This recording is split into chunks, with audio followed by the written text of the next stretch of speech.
walking. They have been running hot, and today they welcome what has been so far an explosive Arkansas Pine Bluff team.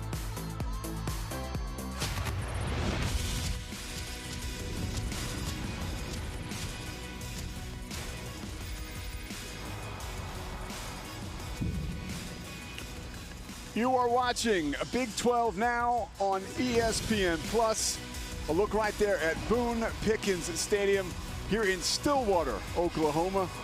The Oklahoma State Cowboys are ready to ride, and they face Arkansas Pine Bluff this afternoon from Boone Pickens. You see him taking the field right there, wearing gray today. And we are happy you're with us in Stillwater. Pete Souza alongside three-time NFL Pro Bowler Chad Brown. Chad, Oklahoma State is a heavy favorite today, and one big reason why, Spencer Sanders. Coach Gundy says he doesn't like the limelight, but when he's on the field, it is showtime. It is showtime, absolutely, when Spencer Sanders is on the field. The fifth-year senior. He leads the FBS in points responsible for per game, averaging 27 points per game. 3 touchdowns passing, 3 touchdowns rushing against Central Michigan 2 weeks ago. That's what powers that number. He's got the big arm. He is accurate. And oh yeah, he has the wheels to make plays with his feet. And you see his numbers right there, making plays all season long. And while people are talking about Spencer Sanders, NFL scouts are looking at Skylar Perry. Yeah, I'm going to feel like I'm repeating myself a bit here, Pete. Skylar Perry at 6'3", 215. He's also a fifth-year senior. The Golden Lions are averaging 60-plus points a ball game. He's responsible for a lot of those. So, yeah, Spencer Sanders is not the only one with the big arm, with the accuracy, the ability to go through his progressions, and the athletic skill set to make plays with his legs. They're going to need those big plays today to have a chance to hang in this ball game against the Oklahoma State Cowboys.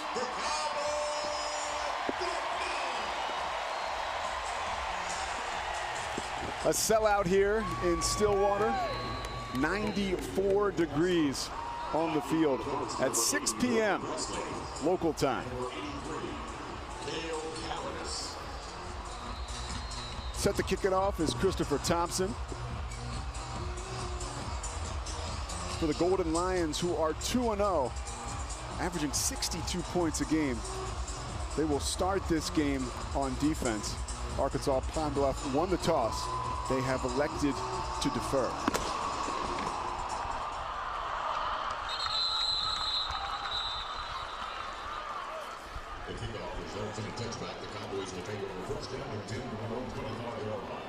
So Oklahoma State will take the field with a high-powered offense thanks to this guy, Spencer Sanders. He can run it, he can throw it. And this is an offense, Chad, that is all gas, no break. But we saw it slow down a little bit last week when it needed to, getting the ball to Dominic Richardson. They did that, but also in that first half against Arizona State, they didn't really come out clicking. It took them until the second half for this offense to really get rolling, particularly up front on the offensive line, imposing their will and being very physical. The fifth-year senior.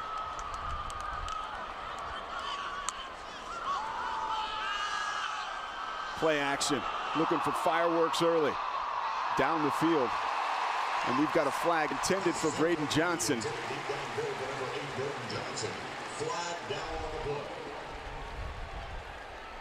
Laprel Boyd in coverage. Pass interference, number 26. Defense, 15-yard penalty from the previous spot. Automatic, first down. The ball was definitely underthrown by Sanders. Laprel Boyd didn't get his head around in time, instead of running into the receiver, couldn't find that football. So in some ways, I suppose it was lucky that it was so severely underthrown by Sanders. Picks up the pass interference penalty there. Play fake again. Sanders finding a wide open Brennan Presley. And he is run out of bounds at the 22-yard line. Grant Ewell on the tackle. This Arkansas Pine Bluffs defense, they keep it pretty simple. Traditional 4-man fronts, play quarters coverage, which we saw in that last play there, or they go with cover 1, man coverage. So not a lot of complexity to this defense right now. Tempo. Sanders floats one into the end zone. Touchdown, Braden Johnson. That didn't take long. 24 yards, 6-0 Cowboys. Really well-delivered ball by Spencer Sanders to the back right corner of the end zone, allowed Braden Johnson to run underneath that. Rolling on the field, a touchdown. We just heard referee Scott Campbell's mic open up, and that gives you the idea of the raucous atmosphere and crowd the Golden Lions are facing this afternoon in Boone Pickens Stadium. They had to find a way to withstand the moment, and there the opening drive moment was just a bit too big for the Golden Lions. Hey, Chad, you're a Colorado guy. Played many years here at Boone Pickens Stadium, at least 2. What's this atmosphere like? These fans are close to the field. Those fans are literally right behind your bench. There's a lot of conversation between the opposing team and the fans right behind them. When they start slapping the side of the stadium, those pads that kind of surround the concrete infield there, it can be quite distracting. This is a difficult place to play. It was in the old school Big 8, and it is also now in the new school Big 12. You told me before the game it's fun. I said, was it fun as a player? He said, not really.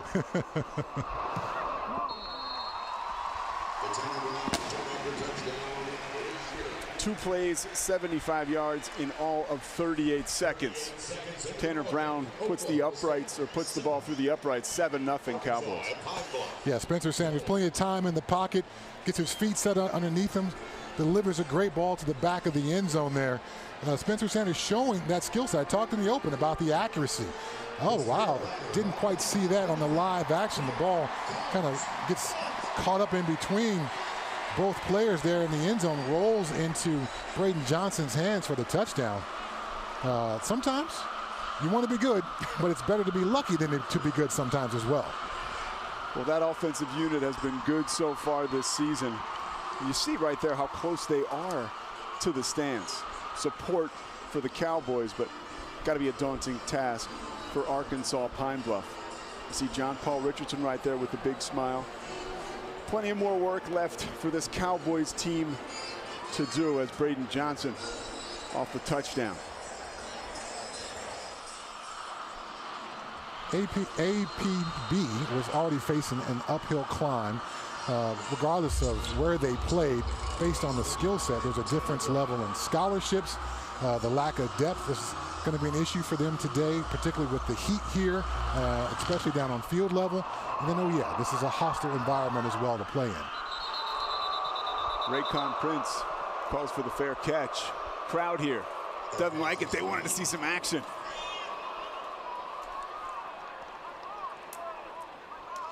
There is the 6'2" lefty, 6'3" from New Orleans, Louisiana. He has had a year so far. And if there is a chance for Arkansas Pine Bluff to pull off the mind-boggling upset, this is your guy. Don Treadwell, the offensive coordinator for the Golden Lions, says he wants Skylar Perry to find a way to ignore the noise, which is difficult in this stadium. I'm out on the field to fix the chains. Officials timeout as the chain gang gets it together. That is Scott Campbell, our referee this afternoon. Pete Souza alongside Chad Brown. You're watching Big 12 Now on ESPN+, and you are looking at Skylar Perry. You mentioned a New Orleans native.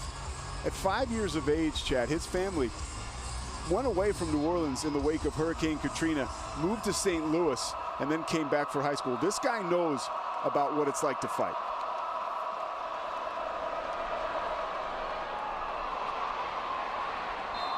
Matthew Moses reels in that pass, and Jason Taylor runs him out of bounds, but not before he gets 9 yards. Both tight ends, good size, 6'6", 6'5", 240 for both of them.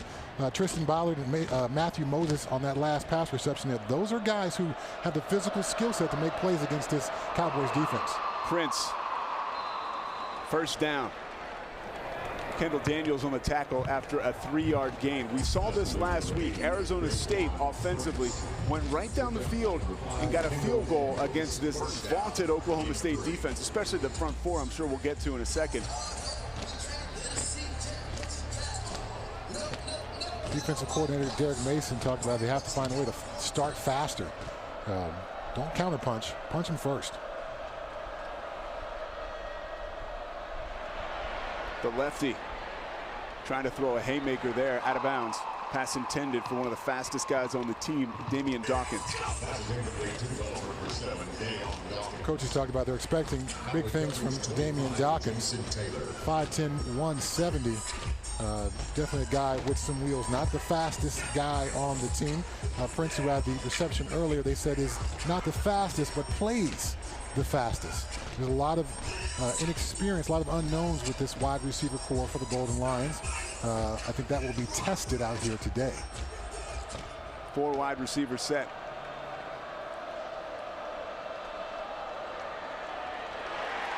And the first time we've seen Kayvon Britton, we see Mason Cobb with his 21st tackle of the season. Lacey also in on that. This is a front four, as you see Tyler Lacey. That is very scary. And Mason Cobb, one of the linebackers, guy who just made the tackle. If you're coming into this game and you're Skylar Perry, you're a guy who's highly touted, but you're facing the X-Men today pretty much. That front four is just difficult. It's a great group. They all play with a high motor. There's experience. They're veteran. They're averaging, what, 24 years 24 years old here in college. It's all super seniors or fifth-year seniors up there on the front right now, the starting group. That's a tough group to deal with. After last year's group led the nation in sacks. 3rd and long. Incomplete, almost intercepted by Jason Taylor.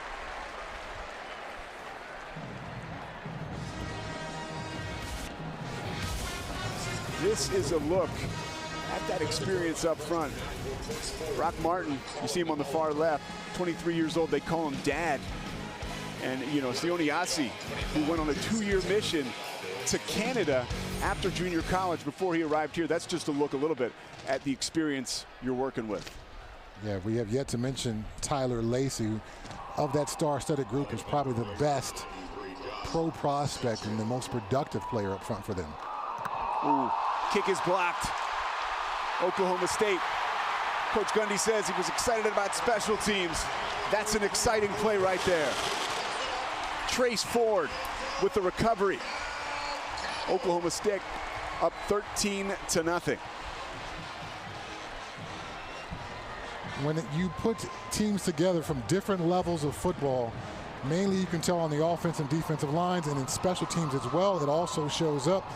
This time Trace Ford gets through the middle of the Golden Lions punch unit, gets the block, gets a fortunate bounce, scoops that things up and scores the touchdown for the Cowboys. So fantastic start for the Cowboys.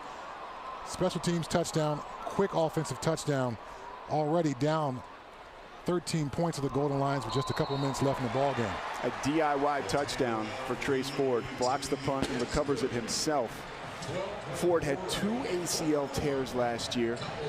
He was trying to play. He couldn't play. Said he was in a bit of a dark place. Reading and fishing took him out of it right there. A punt block has to make him feeling good along with the touchdown.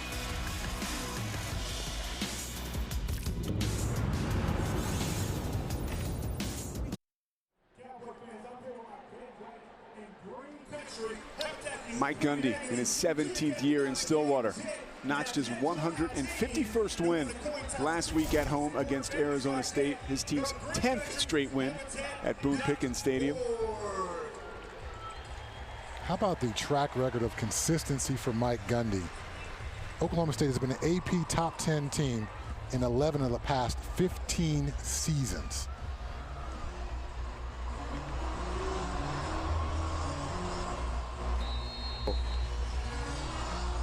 Arkansas Pine Bluff head coach Doc Gamble. That is not him right there.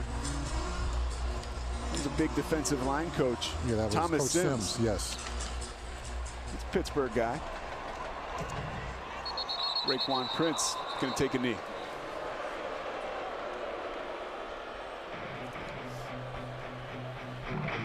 So how do we get to 14-0 with 12:24 left in the first quarter? Let's show you how. Early touchdown to Braden Johnson, Chad. Tremendous pass by Spencer Sanders, and then the special teams play. Trace Ford breaks through the middle, blocks the punt, scoops it and scores it. We call that the John Wayne. When you get the ball and you score the touchdown, if you just get the ball, that's a Charles Bronson. But scoring the touchdown, that's a John Wayne. Legendary tough guys right there. Britton bottled up. Sioniasi on the tackle. Doc Gamble talked about he expected to have some difficulty trying to run the football, and he said this running back group, they're going to have to make some plays on their own. That they can't expect everything to be blocked well by this offensive line facing this ferocious front four group for the Cowboys.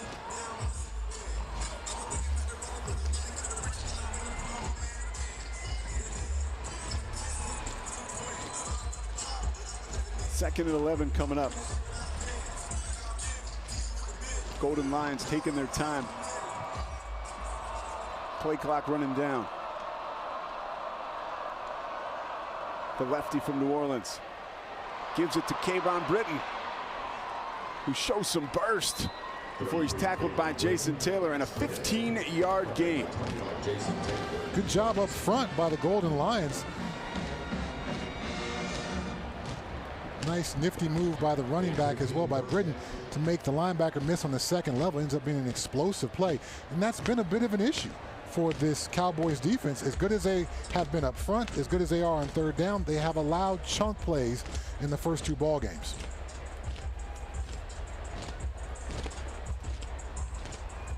You can see early the Golden Lions trying to do everything they can to control the pace of this football game. Quick throw, ball is batted. It is reeled in by Javon Williams for a short gain.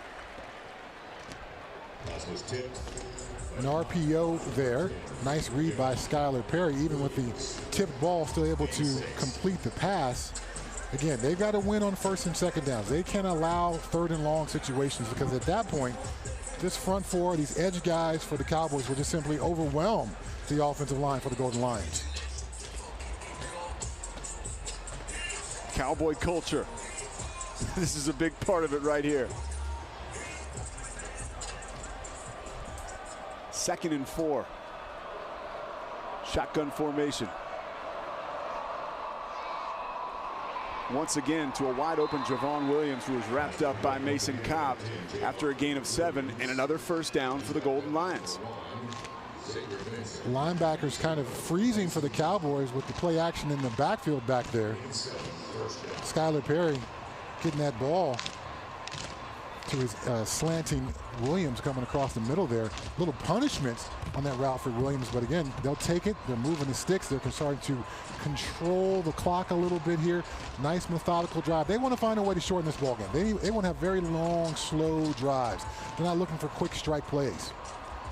Kyler Perry, 10 of 11 last game in their blowout victory. 4 of 6 this afternoon with 25 yards. Reverses field. Running out of real estate. Lofts it out of bounds. Mason Cobb was bearing down on him. Passes incomplete. Credit the quarterback pressure to zero. Cobb coming with that pressure. Lowered the head a bit there. That's a point of emphasis in college football, trying to eliminate the helmet from football. One step further away, that might have resulted in a roughing the quarterback or a targeting penalty. Beautiful night here in Stillwater if you can handle the heat. In and out of the hands of Javon Williams. Kendall Daniels right there. We've talked a couple times, Pete, about what an uphill climb Arkansas Pine Bluff is facing here. So to have mistakes like that, the ball slightly thrown behind Williams, and Williams has to come up with a way to catch that football. They're just simply not good enough to face third and long situations like this here successfully. Again, that defensive line, the front four, those edge guys for the Cowboys can pin their ears back and really get after the quarterback in this situation. 7th play of the drive. Bobbles the snap. And he's gobbled up once again by Mason Cobb. We've called his name a lot tonight. What do you do here, Chad? Well, Mason Cobb's got such a great football IQ. Recognize the third and long situation was not likely going to be a passing. Now they're going to put that into Skylar Perry's hands and try to allow him a chance to break a couple of tackles, possibly pick up the first down here. But if you're the Golden Lions, yes, this is I would have to think this would be a punting situation. 4th and 12, I mean, that's low percentage football, obviously. I mean, we all saw the Seahawks and the Broncos on Monday night. Yeah, but this, going for it on 4th and 12 when you've barely moved the ball to midfield, yes, the correct decision here is to punt this football away. Play clock at 1. Sanchez gets it off. Brendan Presley lets it roll. Flags are down in the area of roughing the kicker.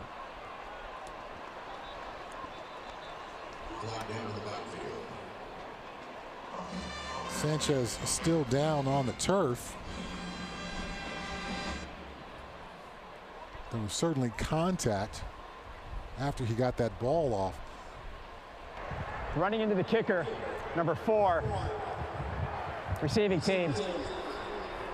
5-yard penalty, 4th down.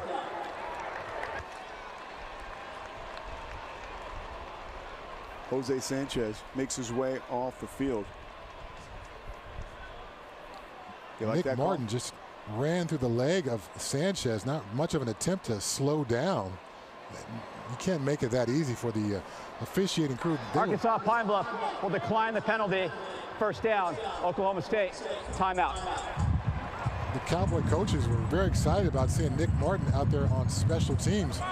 Fantastic start for the Oklahoma State Cowboys. Big plays on offense and special teams. We'll see if the Golden Lions can respond.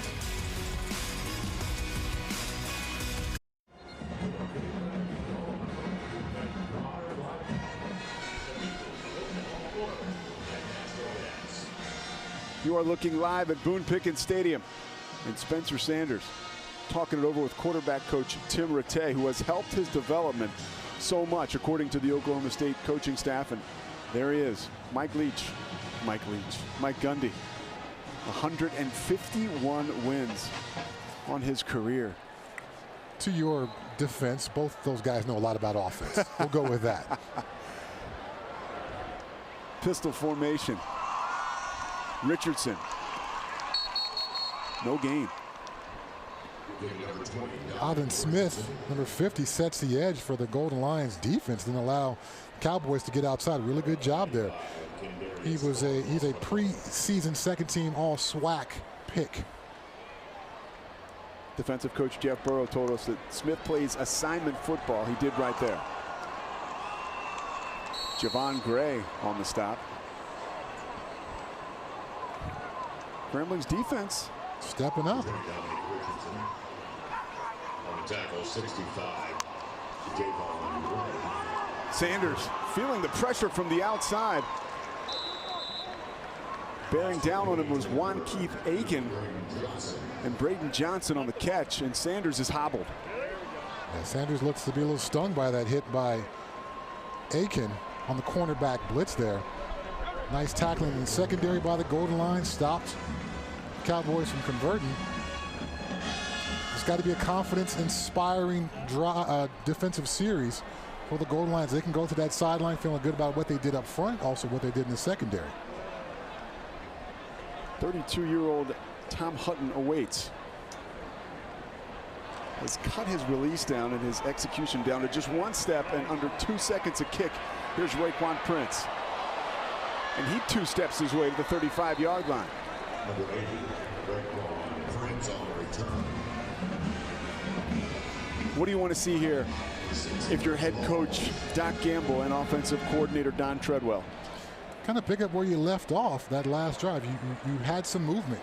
You were able to get your quarterback some reads that he was comfortable with. He was delivering mostly accurate balls down the field. He found some receivers that he liked, particularly Javon Williams. Keep doing more of the same. When we talk to these coaches from Arkansas Pine Bluff, they certainly didn't seem like they were intimidated by this. They said, we're going to do what we do. We're not going to draw a bunch of stuff up in the dirt. We're going to do what we do. Kayvon Britton can't do much there. Wrapped up behind the line of scrimmage by Kendall Daniels, a good-looking athlete. Coach Gundy says he's kind of like Wild Thing Mitch Williams. Literally, you don't know what you're going to get with him, but he's got a nose for the ball, and he is a good-looking athlete, like I said. 11 tackles in their opener against Central Michigan. He's got a nose for the football, defensive coordinator Derek Mason told us. Arkansas Pine Bluff needs some success here on second down. The third and long situations are definitely going to be their worst enemy. They have to find a way to be consistent, have some kind of rhythm going for their offense, some type of consistency.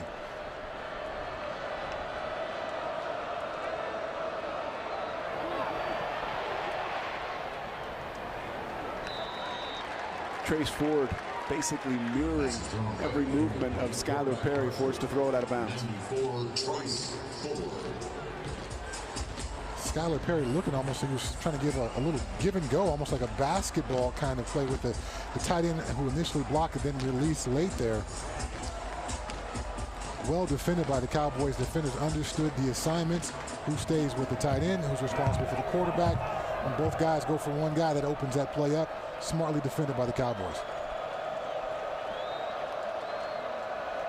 Pine Bluff, third and long once again. Trouble with the shotgun snap once again.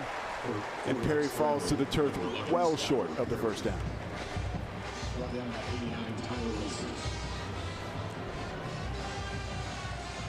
That was a zip snap back there. I'm not sure if Skylar Perry wasn't expecting it quite then. I don't think he expected quite as high and as hot as that snap was delivered. In a game like this, execution is so important. As you see the Golden Lions taking their time before their punt team gets back on the field. Josh Sanchez will be the punter. After absorbing some contact on that running into the kicker situation last time out.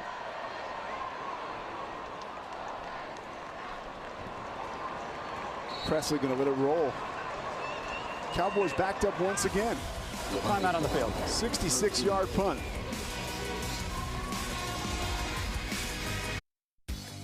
HBCU football. They don't just have incredible bands, they also got some incredible history. The rich tradition, Chad Brown, as we see some of the superstars that have come out of this league. Yeah, HBCU football has now gained a lot of national prominence. Guys like Deion Sanders, former NFL great. Eddie George. There we go, at Tennessee State. Yes, they are bringing some prominence and some recruiting back to this conference. Dominic Richardson across the 30-yard line, breaking his way to a big game before Kendarius Clark wraps him up, 19 yards. The NFL is also partnering with HBCUs as well. They have the HBCU Combine. There's a initiative from the NFL to increase diversity in sports medicine as well. So lots of connections between the NFL and what they're doing at HBCUs. Pressure there from Grant Ewell. Sanders launches it out of bounds. Intended for Braden Johnson. You talked to Doc Gamble about that earlier in the week on our call, and he lit up. He said, hey, I'm now able to recruit guys in Connecticut because of Eddie George and Deion Sanders, what they have brought to the HBCU spotlight. Sanders unloads out of the reach of John Paul Richardson. Yeah, once upon a time, you know, HBCU football was such a regional thing, very southern-based thing. But now, yes, due to that recognition now, guys like Doc Campbell can go into homes across the country and have a conversation, and they've seen them play on TV. They recognize who the coaches are, who the rest of the teams are in the conference. It's really brought a lot of prominence and recognition to the SWAC. First down. Sanders finds Braden Johnson again. 13-yard game. Big third down conversion. Take a look at this, Chad. Look at all of the cushion that Laprel Boyd is providing against Johnson.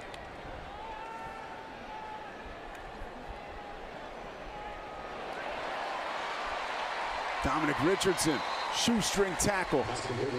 Isaac Peppers is there, 19-yard gain. The Golden Lions defense, I mentioned how simple it is. They want to be cover 4, they want to be cover 1.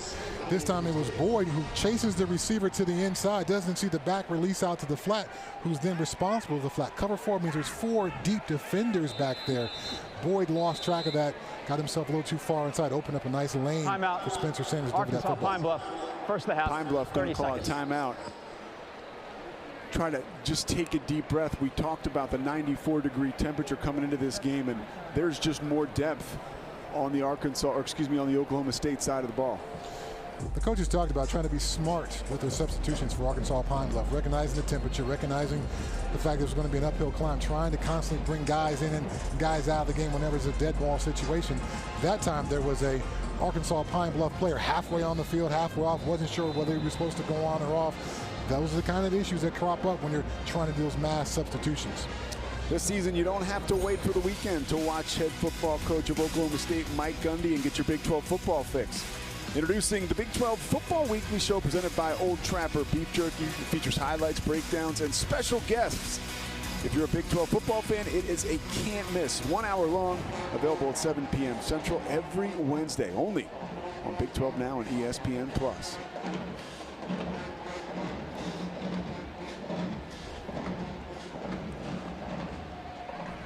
Sanders changing the play.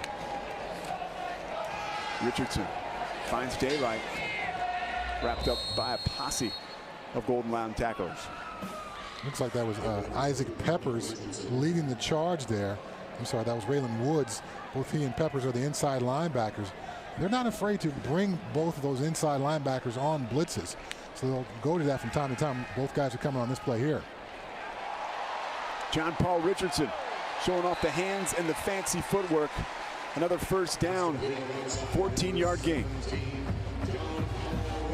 He was compared on our call to Steve Largent from a gritty, savvy perspective. Always nice to have one of those guys on your squad. Quick with tempo. Bryson Green with his first catch of the afternoon for 13 yards. They just continue to keep the ball rolling. The ability to control the pace of the game through the tempo and also with the run game is a great tool for the Cowboys to rely upon. Sanders with all day. Takes it out of the pocket and runs into two tacklers at the 10-yard line. Askew on the tackle. Looks like they're going to continue with that tempo, already at the line of scrimmage. 10th play of the drive. Richardson, second catch of the game is a touchdown.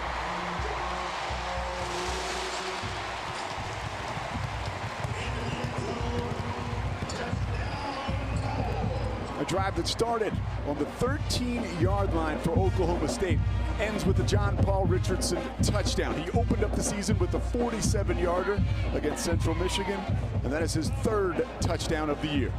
John Paul Richardson needs to buy Bryson Green a soda pop tonight, because since they're college kids, I'll call it a soda pop. Great block by Green to spring Richardson into the end zone. Tanner Brown through the uprights. 21-0 Oklahoma State, 1:50 left in the first quarter.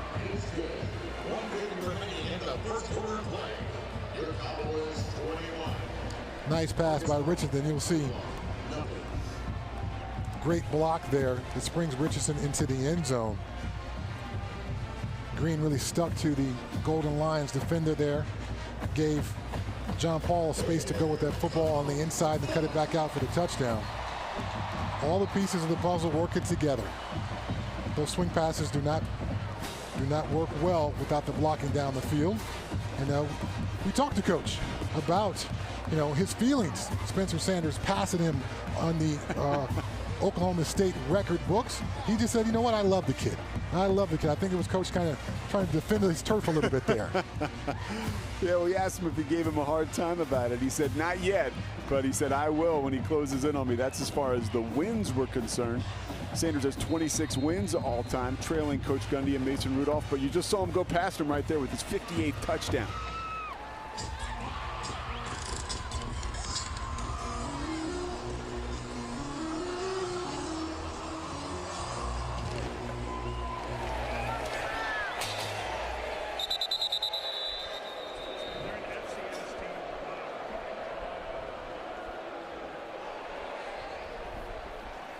Feisty crowd here at Boone Pickens Stadium. They are bloodthirsty. We've seen a couple touchbacks so far by the Golden Lions, and Man, I feel like we're watching the gladiators here at the Roman Coliseum. They want to see them fight. They want to see these guys take it out of the end zone.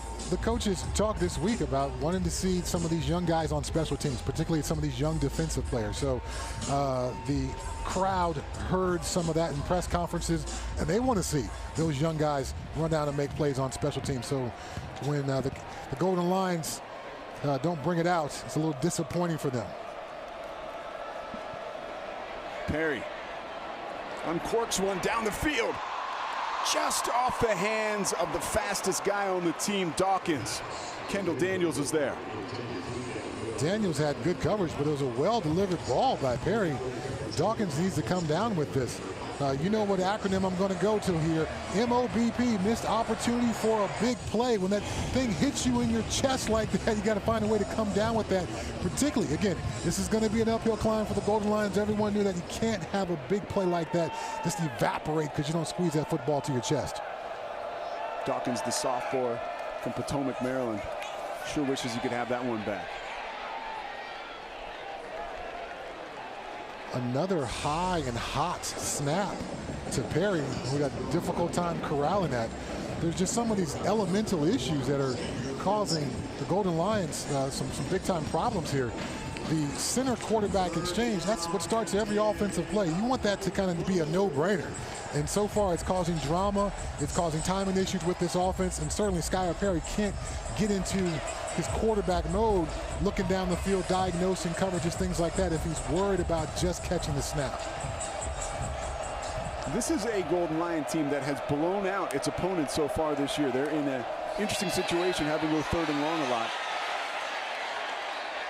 Flag is down as Perry launches it out of bounds. Early indication is left tackle Mark Evans with the hold. We'll hang on to see what referee Scott Campbell has to say. Holding, number 78, offense. That penalty is declined. 4th down. I want to come to Mark Evans' defense here.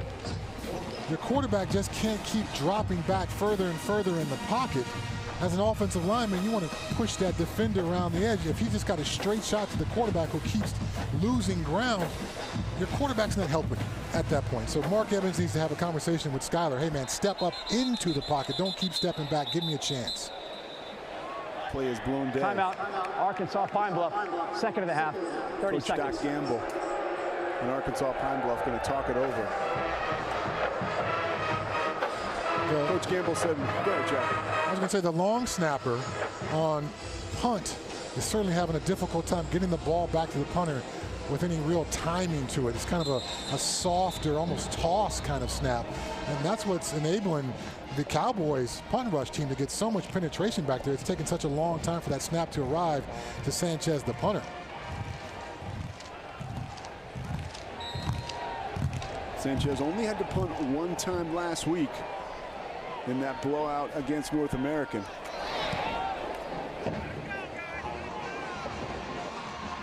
Presley across the 50 into space before he is run out of bounds.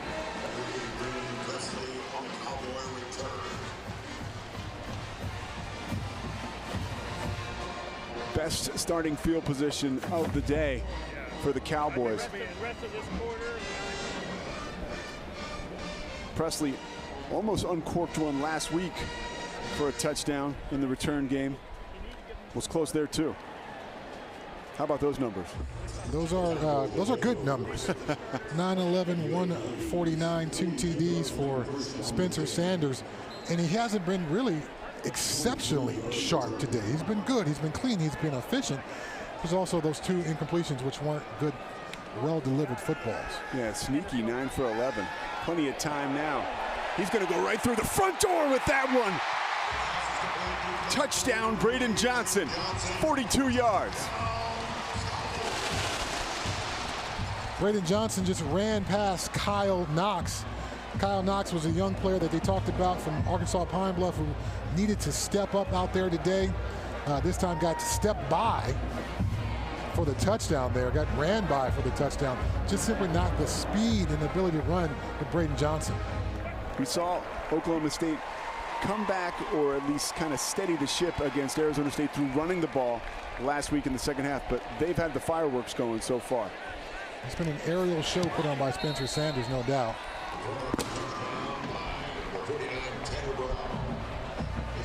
Offensive coordinator Casey Dunn told us, hey, we're not a pass-happy team as we have a flag on the field. And the Cowboys led the Big 12 in rushing last year, but today it's been an aerial fireworks show by Spencer Sanders. Personal foul, roughing the kicker, number 1, defense. That 15-yard penalty will be enforced on the kickoff. The try is good. Sincere Jones is the guilty party. Tanner Brown shaking it off. Just not a smart football play. I understand the effort, I love the effort, but trying to block the extra points versus what it does to your offense and how it sets them back. Not a smart play. And then Spencer Sanders uncorks one, plenty of time in the pocket, could scan the whole field, go through his progressions. You could literally see his head turn from receiver to receiver to receiver, where he throws that ball to Braden Johnson for the big play touchdown. He has had 3 catches of 40-plus yards this season, has Braden Johnson. And a quiet Pine Bluff sideline right now. Coach Doc Gamble said, hey, we're ready to take on the world. It probably feels like it is them against the world so far, 28-0. Remember, Pine Bluff steamrolled into this game against a couple of lesser opponents early in the season, but they have met their match. Squib kick off the leg of a Golden Lion, and the ball is recovered by Oklahoma State. Lamont Bishop with the recovery. Mike Gundy reaches into his bag of tricks there. This is the game where you can... The ball hit a member of the receiving team, recovered legally by the kicking team. First down, Oklahoma State. Ball went off Tyquan Fleming. This is the game where you can put those things on tape. Now your next 3 or 4 opponents have to spend time preparing for that. They can't just work on their kickoff return. They've got to find ways to prepare for squib kicks and onside and all that. Really smart by Mike Gundy, getting that on tape. Now future opponents have one more thing to coach up and spend time with in the meeting rooms. Keeping the opposition honest. They have a bye week next week, and then it's Baylor in the Big 12.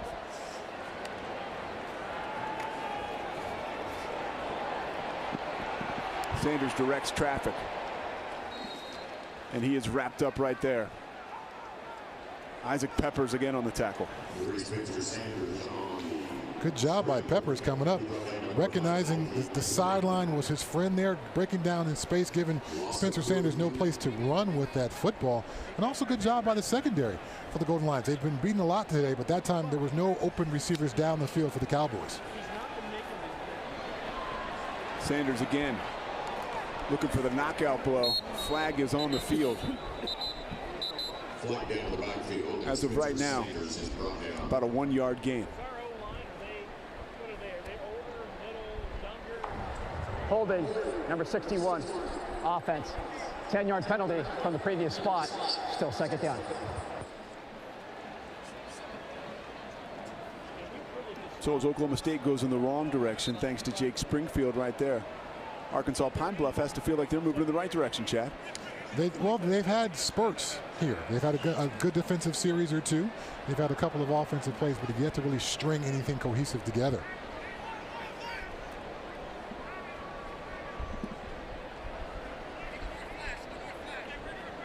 Five on the play clock. Sanders over the middle. Pass is complete to John Paul Richardson. Off the touchdown, he finds himself wide open, and Sincere Jones makes the tackle. Gain of 27. This is the end. First quarter. Timeout on the field. So the bleeding stops for now for Arkansas Pine Bluff. The 8th-ranked Oklahoma State Cowboys are up 28-0. The Cowboys out of the locker room didn't waste much time. Arkansas Pine Bluff is in a hole early. He was the first player in the Big 8 or Big 12 history to reach 4,000 receiving yards. And by the way, he broke the former first rounder and legend here at Oklahoma State, Rayshon Woods, being honored. He has entered the Ring of Fame here for the Cowboys. an esteemed career. They just called him one name, Ray Sean. When you're that good, yes, you go by one name. We'll hear more about his story coming up at halftime. Great job by our friends at OSU Max breaking down his career.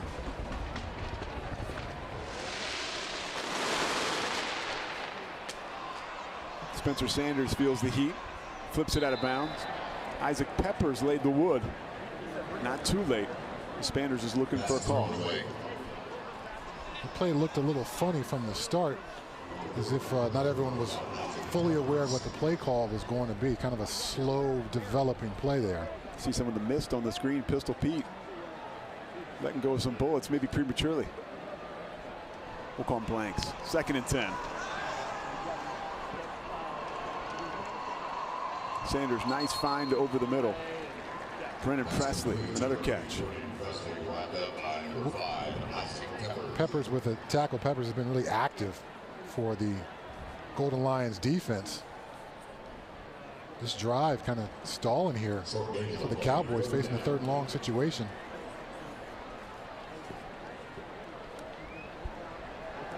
Richards saw him motioning, jetting out. And you see going over the end zone right there is Brennan Presley, 23 yards. Sanders on fire. Oklahoma State in some serious control. The Arkansas Pine Bluff linebackers did not get enough depth. Presley slides in behind them. Sanders recognizes their lack of depth, delivers a really well-timed football right here in the middle of the screen, right there on the hash. After that, Presley takes it to the end zone. It's just a little too easy for the Cowboys offense when you don't do some of the basics defensively. Arkansas Pine Bluff, those linebackers have got to get to 10 to 12 yards depth at 7 or 8. It's just too easy for that receiver to slide in behind you. A beautiful pass by Spencer Sanders.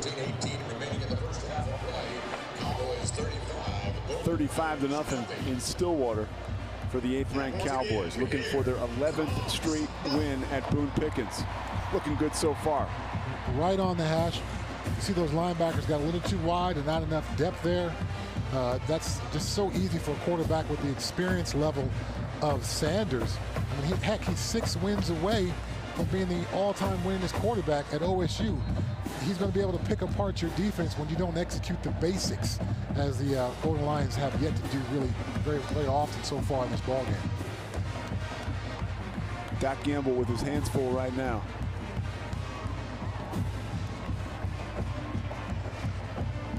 He's been telling his team all week, you know, you hear about the 85 scholarships for a team like Oklahoma State and an HBCU only getting 63. He said they could only play 11 guys at once, but it probably feels right now like there are more than 11 guys out there at a time for the Cowboys.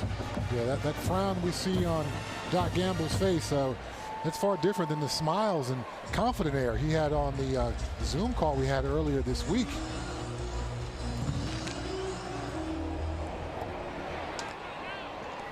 Another fair catch from Waquan Prince, and another chorus of boos from the Cowboy faithful.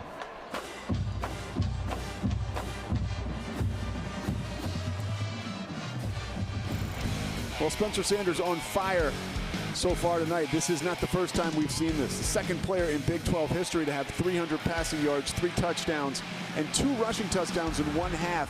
This is the opener against Central Michigan. Yeah, Spencer Sanders leads the FBS in points responsible for per game, averaging 27 points a game that he's responsible for. And a big push behind that number is that really great opening day he had against Central Michigan.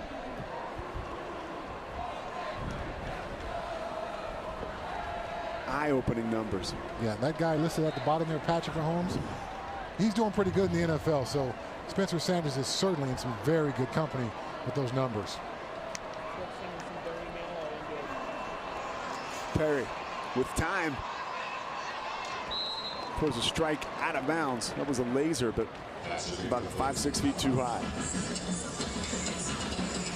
Don Treadwell, the offensive coordinator for Arkansas Pine Bluff, needs to, I think, go to the section of his playbook where there's a little bit more quick-hitting plays.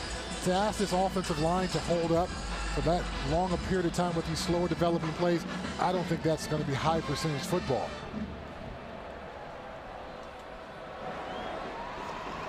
Britton cuts it back, moving the pile. Xavier Ross on the tackle.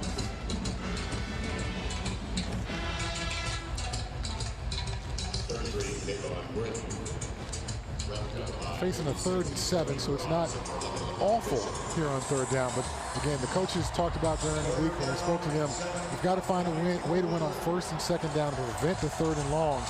I think this still kind of fits into that category where it puts a lot of pressure on the offensive. Perspective how quickly you can get the ball out of your hands. These guys have to get downfield and also have to have the ability to come back for that ball as well. So what kind of route combination can you do in that short period of time? It's not very many things to choose from in the playbook. And that ball is batted down. Trace Ford, 2nd time tonight he's gotten his hand on a football. First one was a special teams touchdown after a blocked punt. That one will lead to a punt. Looks like they were trying to bring Damon Dawkins in on a wide receiver screen, getting those offensive linemen out in front. Trace Ford does a great job of elevating, tipping that ball away. That play was, from a design standpoint, that was the kind of play that maybe could have surprised the Cowboys defense, had a decent chance for success, but Trace Ford reads it, plays it well, gets his hands up, knocks that ball down. Sanchez, booming spiral over the head of Presley. Rolls out of the bounds after a great Golden Lion roll inside the 5-yard line. 68-yard punt. Oklahoma State in control. 13:09 left in the 2nd.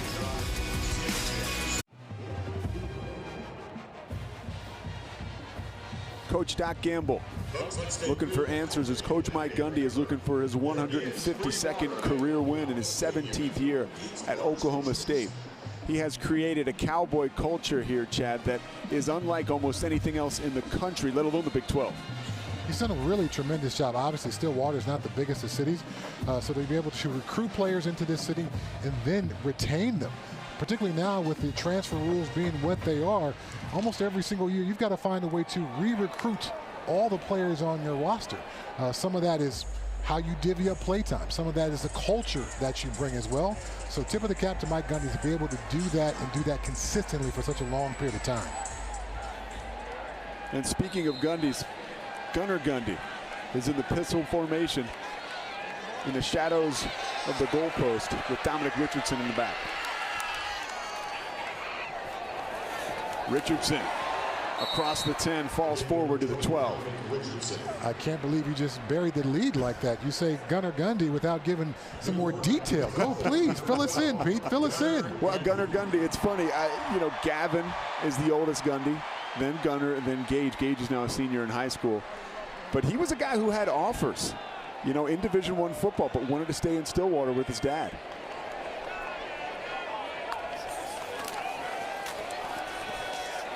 A lot of room for Richardson.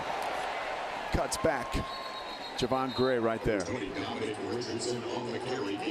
7-yard pickup. Yeah. Gunner Gundy.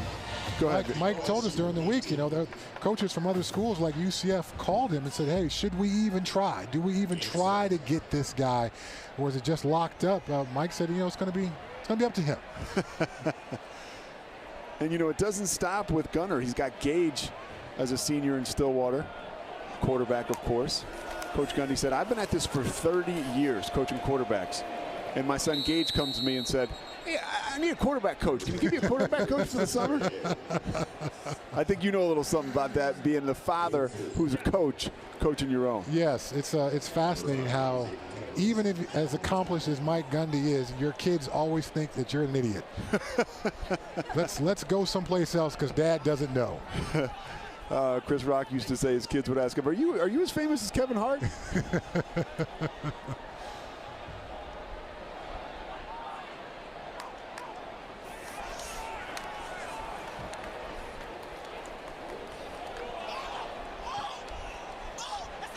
Arkansas Pine Bluff says the football came loose. Let's see what the officials have to say about it. Give them the ball inside the 25-yard line.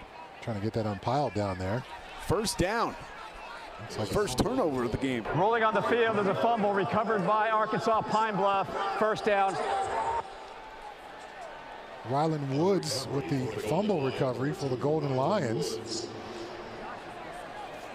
He and Isaac Peppers, the very active inside linebackers for Arkansas Pine Bluff.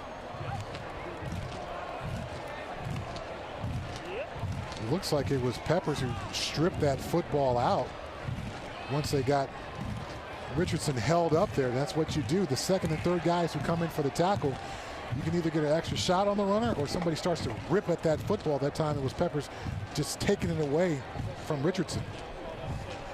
Yeah, that was an old-fashioned stick-up for the Arkansas Pine Bluff defense. Obviously great field position here for the Golden Lions. Tremendous opportunity for Skylar Perry to get this Golden Lions offense into the end zone. Perry needs to get on track. It feels like he hasn't had a completion since happy hour. That is the first time I've heard that phrase. Well done, Pete.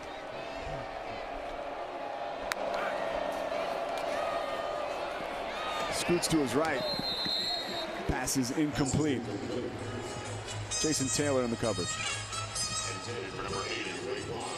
Coach Don Treadwell, the offensive coordinator, said this is a big-time environment for Skylar, and he has the opportunity to really take advantage. He's struggled so far, but hey, against this defense, he's got his work cut out for him.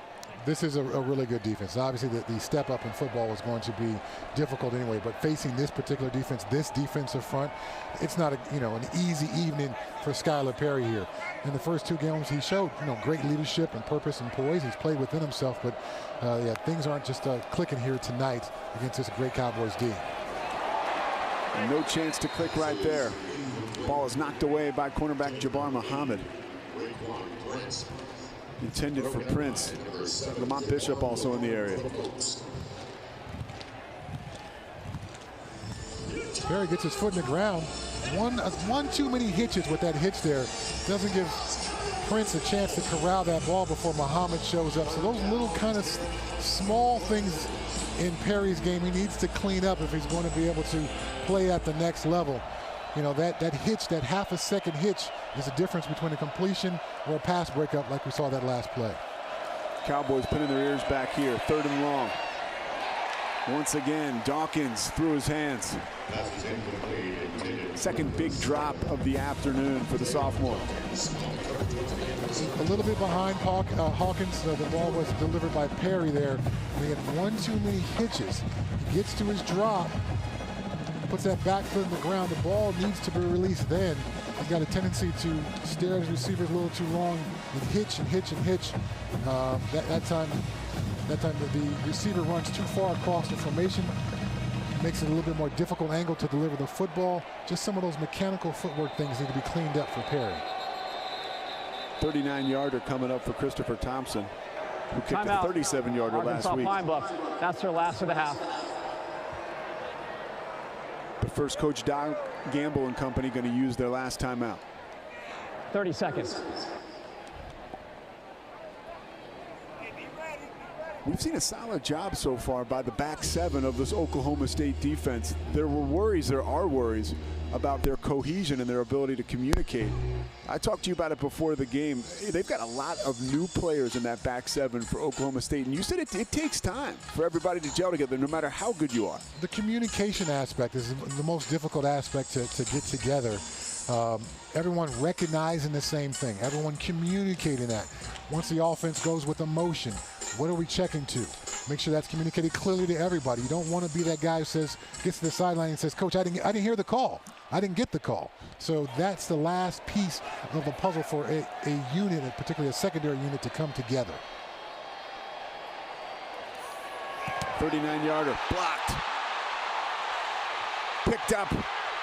The Cowboys, Corey Black, hit by the turf monster, but can't be stopped.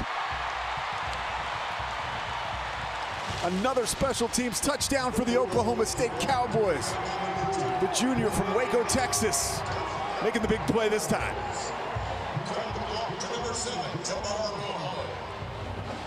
We'll see Christopher Thompson not get a lot of height on that football. We also saw the offensive line for the Golden Lions get knocked back a bit, making it a little bit easier to get that block. Then after that, it's just a scoop and score. Again, special teams, the difference in special teams from the levels of football is just so vast. And so far, the Cowboys have been able to exploit that with a blocked kick for a touchdown, a blocked punt for a touchdown earlier in this ball game. Now, Chad, I'm a hair younger than you, and I grew up watching you play football. And the scoop and score was something that Chad Brown became familiar with. What does it take? I mean, that's not easy. I mean, you literally would just grab balls off the turf and run them in. Yeah, you got to have the ability to bend your knees, scoop that football with your hands cleanly, take that thing to the house after that, just like the Cowboys do right here.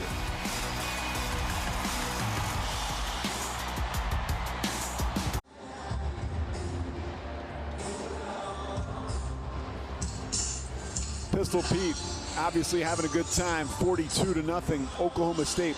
We got here by some fireworks on offense, but also through some great special teams play. Coach Doc Gamble overwhelmed right now, at least his team overwhelmed against an opponent like Coach Mike Gundy's squad. And Gundy told us, hey, this is probably the best special teams unit, or might be, that I've ever had here. Yeah, he bragged on all these specialists, but they also took time to talk about these young, hungry defensive players they have on their special teams units. And we've seen those guys scoop and score and block kicks. So this ability for the Cowboys to win one of the phases of a ball game, obviously this game is not as contested as some of the games they'll play later in the season will be. That's going to be a major factor for Oklahoma State once they get to the heart of the Big 12 schedule. And what a night it has been for that special teams unit. Yeah, we see the blocked punt here, tremendous penetration by the Cowboys front, then the scoop and score by Trace Ford, and then the blocked field goal here, and then another scoop and score by the Cowboys special teams unit. It's rare to score a special teams touchdown. It's even more rare to do it twice in one game, much less one half of football. Coach Gundy said he loved the special teams unit. And he said one of the reasons was because years ago, he took a scholarship from the offensive side of the football and put it on the defensive side of the football. And that has really improved his special teams because, like you know, those guys on defense like to run into you. To Coach Gundy's point, I've played on some NFL teams where the head coach decides, oh, we need to keep a couple of extra receivers at the expense of the linebacker room or the defensive backs, and that really affects your special teams. It's hard to be a killer kickoff coverage unit when you got a bunch of receivers running down versus a bunch of linebackers. Wisely, Coach Gundy recognized that, moved that scholarship, and his special teams have been better ever since then. He said it takes something special to run down the field 40 yards at full speed and just run into somebody. You got to be a little bit crazy to do that. 2nd and 3 after the 7-yard gain, completion to Christian Cochran. Another completion, second straight. Raekwon Prince, his 10th catch of the season, 5 yards, first down. Key words you just said was first down. There's no grand slams in baseball, in football like there are in baseball. You got to do it methodically. You got to do it one first down at a time, one touchdown at a time, one scoring opportunity at a time. So for the Golden Lions, maybe put the touchdown out of your mind. Just try to stack up some first downs, get some rhythm here offensively. Would you say they've done a decent job of protecting him? They don't have any sacks so far this game, and this is a squad, especially up front, had 57 sacks, led the nation last year. I would have to agree with that statement, yes. One of the reasons why, the tempo, and you heard the pads pop all the way up here. Nick Martin, Coach Gundy said he likes to blow people up. He did right there. Yeah. Nick Martin was one of the guys we talked about during the week. Listen to the collision here.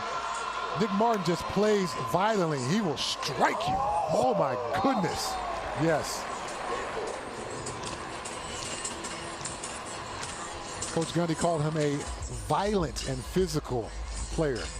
Those are words that are just such high praise when you talk about a linebacker.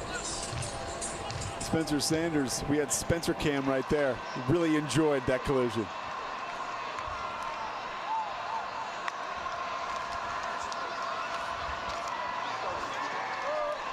The Cincinnati native, Kayvon Britton, stacked up at the line of scrimmage. Lamont Bishop right there.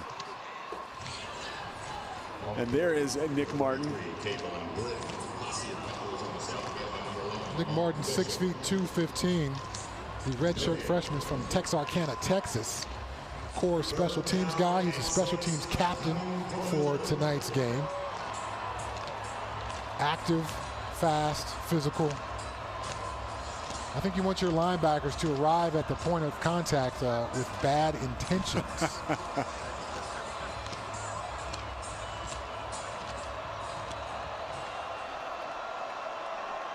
Skylar Perry, as the crowd gets louder, looking for his team's first third down conversion.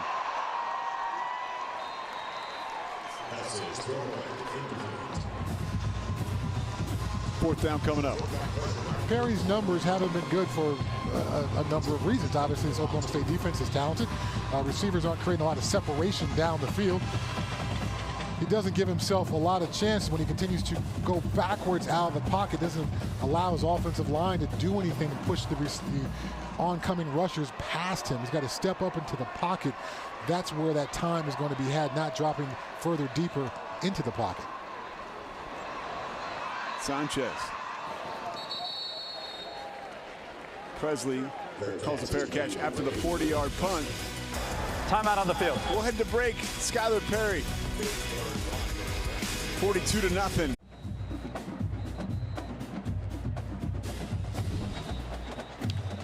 John Paul Richardson, 3 catches for 45 yards and his 3rd touchdown of the season.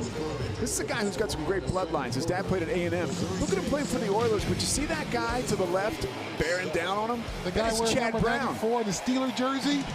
Yes, that would be me coming after his pops. I'd like to think I had a strip sack or something there, but probably not. Hey, I'll go with that. Yeah, you were coming with the heat there. And, you know, he couldn't see you, so it was probably one of those lookout blocks. Did you get him? That's the question. If I recall that game properly, I think Chris Chandler was the quarterback to start that game. We knocked him out. That's why Richardson was in the game, and I had 3 sacks in the first 3 quarters of that game. If I recall properly. Did you knock Chris Chandler out of the game too? Well, I'm saying that's why Richardson was in the game. I knocked Chris Chandler out of the game earlier in that game. Yes. Cowboys trying to deliver a knockout blow, another first down. Any thoughts on tomorrow's Steelers-Patriots game? 2 of your former teams. Wow, this is going to be an interesting one. I think obviously the Patriots are trying to get going with Mac Jones. That Steeler defense did a really great job against Joe Burrow last week with a number of sacks. So it'll be a good football game. I expect the Steelers to find a way to come up top, though. Gunnar Gundy. Pass is ruled incomplete upon further review. Spencer Sanders put together a tremendous ball game, so Gunner's got a ways to go to match Spencer Sanders. Yep, didn't have that ball fully handled before he stepped out of bounds. Rolling on the field on the previous play was an incomplete pass. We're going to review the play.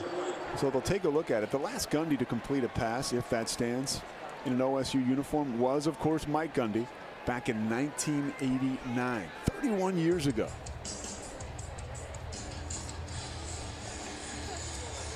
You mentioned the Steelers as we look at Gunnar Gundy. Let's take one more look at this in the meantime. I think it's in. I think that's a catch. That right foot is in. Once he's done bobbling the football. It's difficult to tell from this angle. Does he have that ball fully secured when that left foot comes down out of bounds? From the backside look, it appears as if he does. And that would be C.J. Tate's first catch of the game.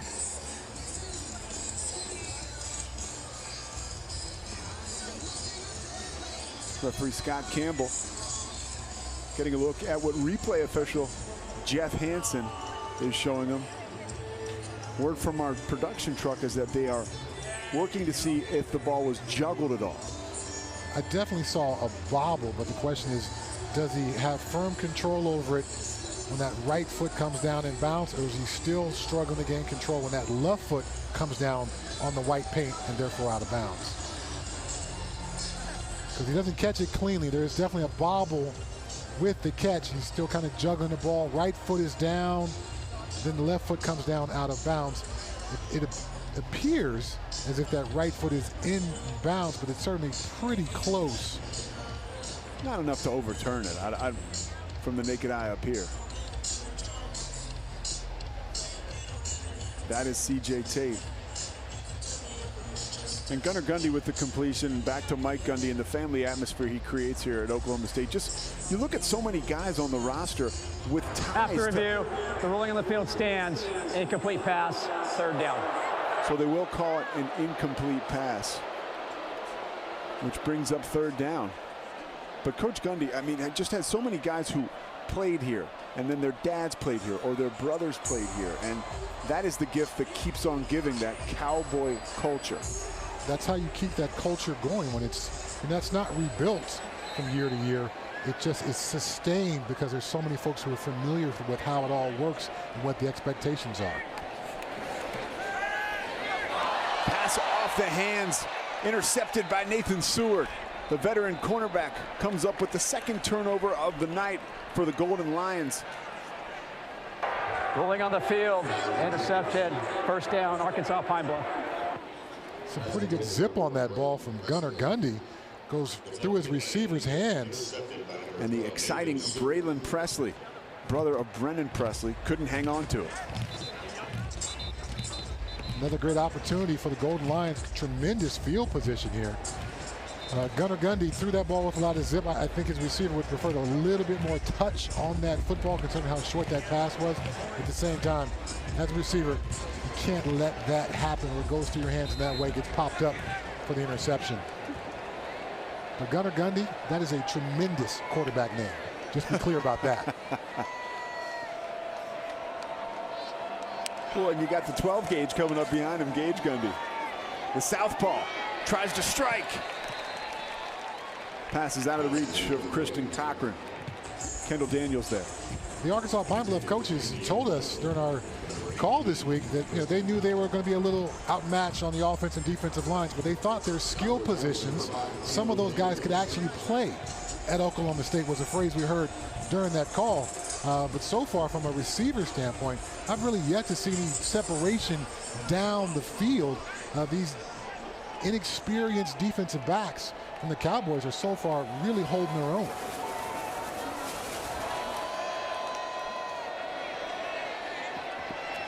Once again, a rollout.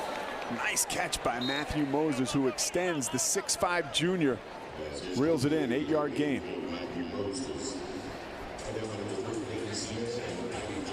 Let's give our quarterback the run-pass option. Let's roll him out to the side where his arm is. If the run's taken away, you can pass it.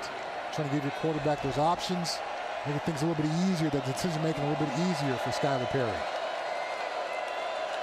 Inside of 6 minutes in the 2nd quarter. Arkansas Pine Bluff knocking at the door. Gonna have to get through 3rd and short first.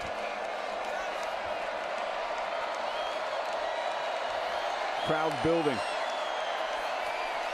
Pressure coming into the end zone. The pass is caught. Raekwon Prince, 15-yard touchdown. I love the call from Arkansas Pine Bluff. 3rd and short, throwing deep into the end zone for Raekwon Prince. Skylar Perry tries to get that ball outside, almost a back shoulder kind of throw. Doesn't get it all the way outside, but Prince comes down with a tremendous grab. Puts the Golden Lions on the scoreboard. 3 plays, 23 yards in just over a minute. You see the swinging gates formation here on the extra point. Sanchez is the holder for Thompson. We'll see how the formation sorts out as they get realigned into the traditional point after touch formation.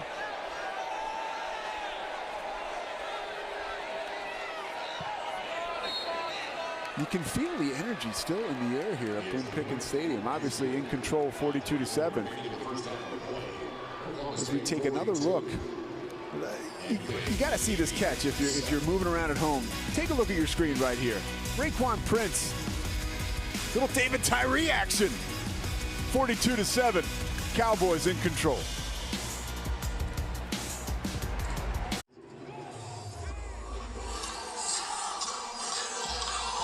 So a little bit of life breathed into the cause here of Arkansas Pine Bluff. Raekwon Prince wearing the scowl, feeling pretty good about that touchdown catch he just made. A magnificent catch, Chad.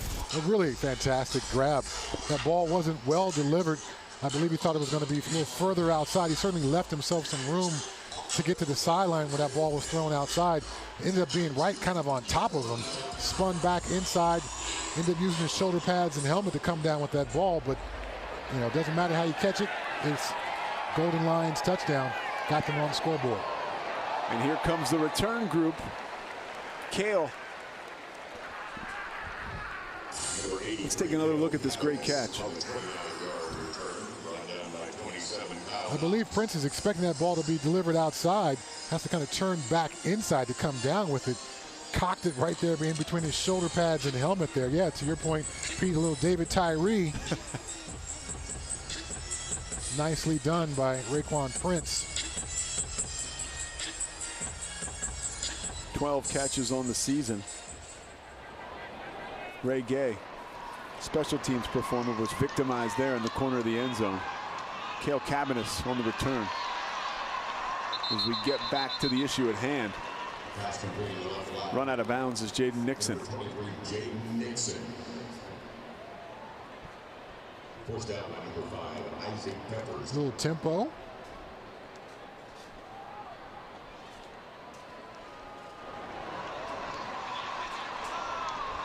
Short gain for Nixon after the completion. Coach Gundy said he wanted to see these running backs, the second and third running backs specifically, show him a little something as they head into the Big 12. Richardson performed last week, but he wants to see some of these reserves.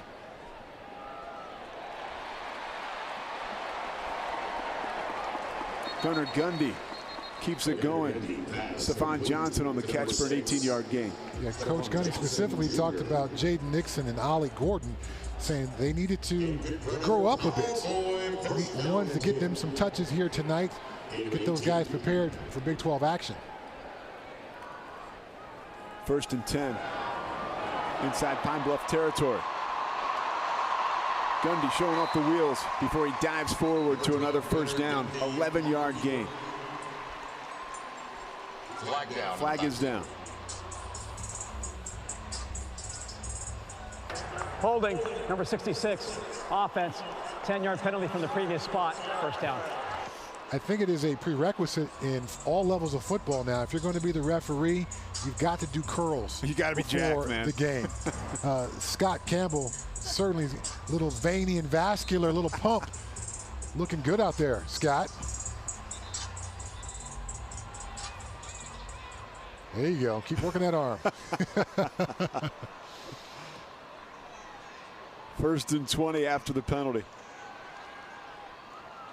Gunnar Gundy, the lefty. Cabanis with the completion, his second career catch. His first catch sealed the deal against Boise State last year. Only catch of his career. That's his second right there, a walk-on who the coaches are really excited about.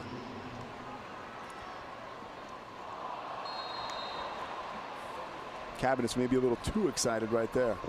Cowboys kind of going with that muddle huddle right there at the line of scrimmage, not allowing any of the Pine Bluff defenders to get off the field and do some substitutions. Certainly want to take advantage of things like that, tempo and the muddle huddle to wear out the defense for the Golden Lions. Chad, is this where you just start to work on stuff as a coach? Yes.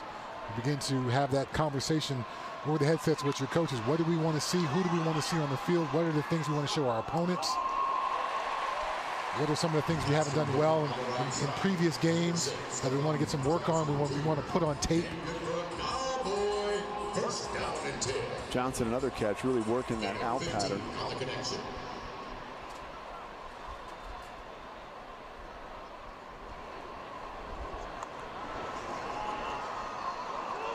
Gundy, who's had plenty of time, drops it off to Braylon Presley, fresh off that miscue that led to an interception and the touchdown. Reels that one in. The defensive line for the Golden Lions is exhausted. I see 4 guys with hands on their hips. There's virtually no pass rush. Gunnar Gundy's almost operating like a 7-on-7 drill with no pass rush around him. Really a chance to set his feet in the pocket and deliver the ball almost to wherever he wants to. This is where that depth really comes into play. Trickeration. Nixon. Johnson held up at the 10-yard line, but after he gains 11 yards. Again, some of these play calls have less to do with Arkansas Pine Bluff in this particular game and more to do with putting things on tape that you want your opponents to have to prepare for. 9th play of the drive. They ran a flea flicker last week for a touchdown against Arizona State. Looking for another 6 right here. Almost pulled in by Johnson. We've called his name a lot on this drive. That was the 9th play. No pressure in the pocket for Gundy. Could set his feet, deliver an accurate football. Johnson just simply couldn't come down with it. Not that Gunnar has been under pressure. We've seen him deal with some complicated situation, but he looks very cool, very calm, very collected in the pocket, delivering accurate footballs down the field. He sure does. The walk-on 7 for 11, and he has been accurate. Steps up into the pocket, but runs right into Arkansas Pine Bluff. Now, let's be clear why he is a walk-on, because his dad does pretty good as the head coach for the Cowboys and could afford to give up a little dough and give that scholarship to someone else on his roster. Yeah, and you got schools like Purdue were ready to offer this kid, and he decided to stay home. And he's the guy behind Spencer Sanders right now. Yeah, I still think there's steak on the table at the Gundy household despite having to pay for Gunner's scholarship. I would agree. Talon Shetron nodding his head right there in agreement. A 16-yard touchdown pass from Gunnar Gundy. Rolling on the field is a touchdown. No pressure at all for Gundy. Can stand tall in the pocket and scan the field. Delivers the ball right on the sideline for Shetron. Was able to pirouette around, catch that football, corral it, get his feet inside the end zone for the touchdown. Nice couple drives for Gunnar Gundy. He's really put it together nicely, clean with the football, accurate, good sense of timing with his receivers. I'm quite impressed. Impressive body control by Shetron, the Edmond, Oklahoma native, as the flags fly. Just about 45 minutes from Stillwater. 48-7, Oklahoma State with the pedal to the metal. 1:23 left in the half.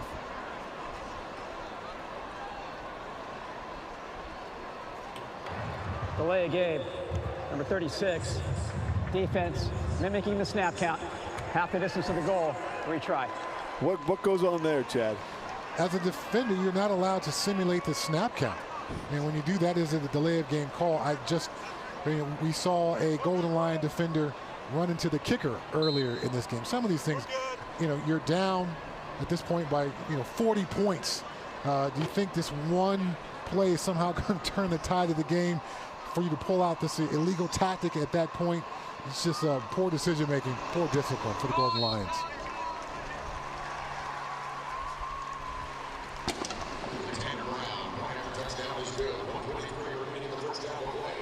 Noteworthy touchdown here, not just because it was a beautiful play by the quarterback and the wide receiver Shetron, but both of their first touchdowns. First touchdown pass for Gunnar Gundy and the first touchdown catch by Shetron there. A couple of local guys teaming up to make some noise on the national level. Really well delivered ball, like I said, by Gundy. Poor work, certainly, by the Golden Lions defensive back, but then Shetron does a good job to catch that football, get the 1 foot down. If it had been NFL football, that left foot was, or I believe the right foot, I'm sorry, was out of bounds, but it's college football. It only takes one to be a completion, particularly in the end zone there. Nice connection Again, Gundy, very confident, tall, standing tall in the pocket with virtually no pressure being provided by Arkansas Pine Bluff. Reserve kicker Alex Hale set to give this one a ride.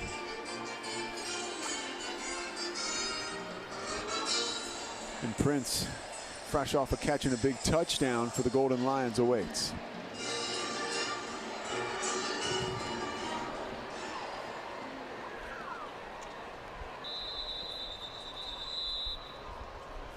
.123 left.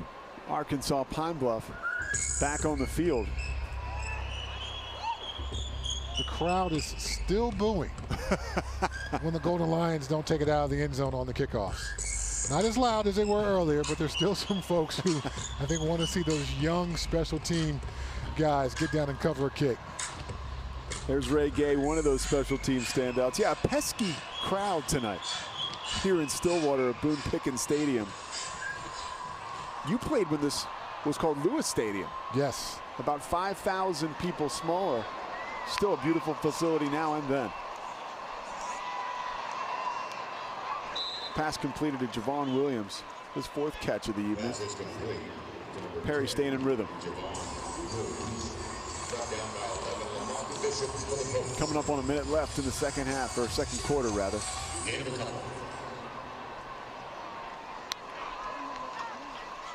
Second and 3. Perry feels the pressure and runs to a first down. Great job by Perry. I've talked for most of the first half about him getting too much depth in the pocket. That time steps up, gives himself that run pass option, almost picks up the first down there. Hopefully someone got him on the sideline and got him coached up. Short of the first down. Brings up 3rd and short. 25 seconds left. Perry. Too hot to handle for Javon Williams.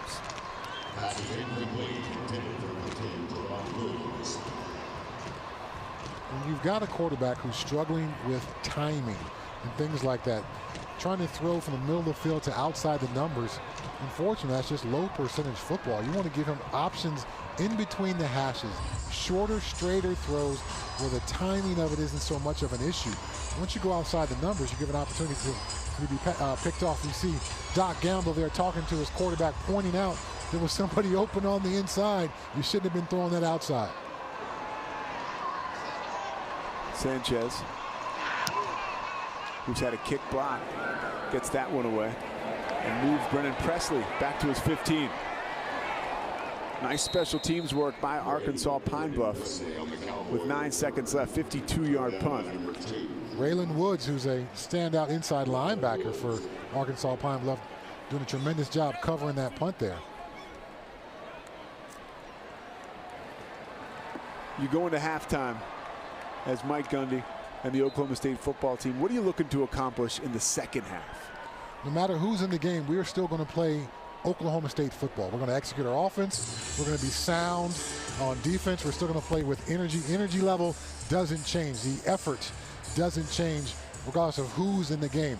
The game is not over. For those guys who get an opportunity to play, Mom and Dad is in the stands. Mom and Dad showed up. Show Mom and Dad that you are worthy of this scholarship and you've been practicing, putting in some hard work here. Oklahoma State putting in work here over the first 2 quarters. 49-7, they are up on Arkansas Pine Bluff. Certainly showing exactly why they are ranked 8th in the country. Spencer Sanders, a big reason why as well.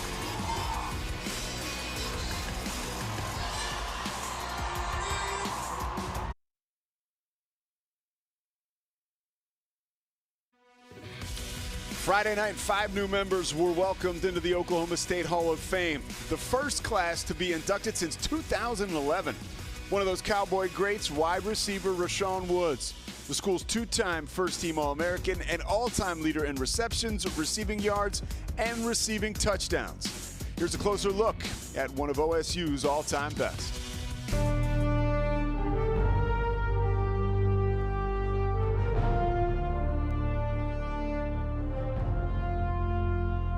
What level of achievement must be reached What kind of impact must be made for a person to be known by just one name? The moments must be so great that they inspire the "where were you when it happened" conversations. From the world of sports, the list is short. In recent history, there might be LeBron, Kobe, and Brady. For the Oklahoma State faithful, we recognize one such person tonight, Rashawn. Rashawn is the best route runner that we've ever coached. The combination of his intelligence on the field, his awareness, and route running ability is what made him special. His name is Rashawn Woods, but for those of us in orange and black, it is just Rashawn. So great was his effect on Cowboy football, so significant his play on the field, that one name is all that is needed. 20 years after he left Stillwater as an NFL first-round draft pick, Cowboy football is still rolling with the momentum he helped put in place.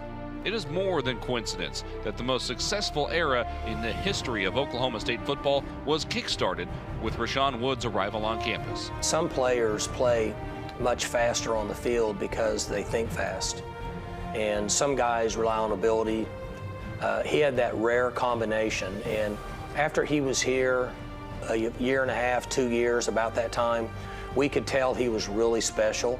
A graduate of Oklahoma City Millwood High School, Woods redshirted his first year on campus in 1999. As a freshman, he showed promise with 29 catches for 329 yards. As a sophomore, he became Rashawn. 80 receptions, 1,042 yards, and 10 touchdowns. Included in that total was perhaps the most iconic reception in Oklahoma State history, as it provided the Cowboys with perhaps the biggest upset in Bedlam history and dispelled any possibilities of a national title for OU. As a junior, he cemented his legacy. 107 catches, 1,695 yards, and 17 touchdowns. And, as impossible as it may seem, he had an even bigger performance on the Bedlam stage. 12 catches, a school record 226 receiving yards, touchdown catches covering 41, 60, and 13 yards. The performance was so dominating, it launched a new catchphrase: Rashawn is still open. Wide open. Yeah, and I mean, that's why still, people say Rashawn's still open, different things like that. The way that he could separate from those guys was different. Like I said, I think it comes back to the body control that he had. He could do fakes and different moves, and it would allow him to get, 5 yards of separation from a corner. And there's, as a quarterback, that's all you can ask for. The Cowboys won the game 38-28, even though the contest was decided by halftime, and the legend of Rashawn Woods was cemented. He was an All-American as a junior and senior. He set an NCAA single-game record with 7 receiving touchdowns against SMU in 2003. He left Oklahoma State holding school records for receptions with 293, receiving yards with 4,414, and touchdown catches with 42. He began a new tradition at Oklahoma State as wide receiver U. The first Cowboy All-America receiver was Hartley Dykes in 1988. Woods, however, put OSU on the map at the wideout position, helping attract future All-America receivers such as Dez Bryant, Justin Blackmon, James Washington, and Tylan Wallace to Stillwater. Rashawn was a big part of what started the momentum to where we are now. Played a big factor, and congratulations, well deserved, and couldn't be any more proud and happy for Rashawn. He studied the game, he worked really, really hard, and he expected everybody else around him to work really hard too, and not to mention how big of a competitor he was. A true All-American, a true game changer, a true Cowboy, and a new member of the Hall of Honor. His name is Rashawn Woods. To Cowboy fans, he is Rashawn. Thanks to our friends at OSU Max for that wonderful package. One of the 5 new members of the Oklahoma State Hall of Fame. The first class since 2011. One word, one name, Rashawn. Big 12 now on ESPN+. We'll be back.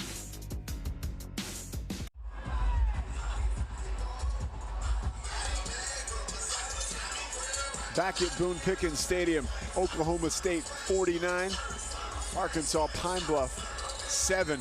Speaking of numbers, how about these, Chad Brown? Eye-opening, very similar to that first week 1 assault by Oklahoma State against Central Michigan tonight. More of the same. More of the same for sure. overwhelming a lower level opponent, really taking it to him. We've seen it in a number of different phases out there tonight for the Cowboys. Arkansas Pine Bluff deferred in the first half, so they receive the second half kick. And it looks like we've got a new quarterback coming into the game. Jalen Macon from Nashville, Tennessee. Oh, check that. We got Macon standing right next to Skylar Perry, so I'll pump the brakes on that and see what happens. It will be Skylar Perry, 6'3", 215. Off the top of the game, mentioned how at 5 years old, Hurricane Katrina hit New Orleans, and his family, they had to take off. Then they moved to St. Louis and came back just in time for him to be a high school superstar at Edna Carr in New Orleans, as we see Kayvon Britton knife his way to 3 yards. Curious to see if there's any adjustments to the Golden Lions offense. Somehow Skylar Perry has been talked about drifting in the pocket. Obviously more advantageous for him to step up into the pocket will help his offensive line, give an opportunity to run with the football. Some of these just, core structural things about playing the position that were clearly lacking for him in the first half.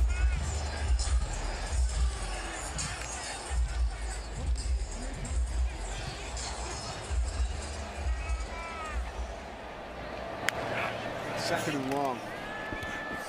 Britton feels the pressure, darts out of the pocket to the 40, across the 45 before he's wrangled by Lamont Bishop. 18-yard gain. There we go. Step up into the pocket, give yourself a chance. Skylar Perry does that right there.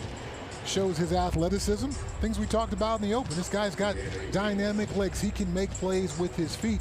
He doesn't give himself a chance to do that if he drifts back in the pocket.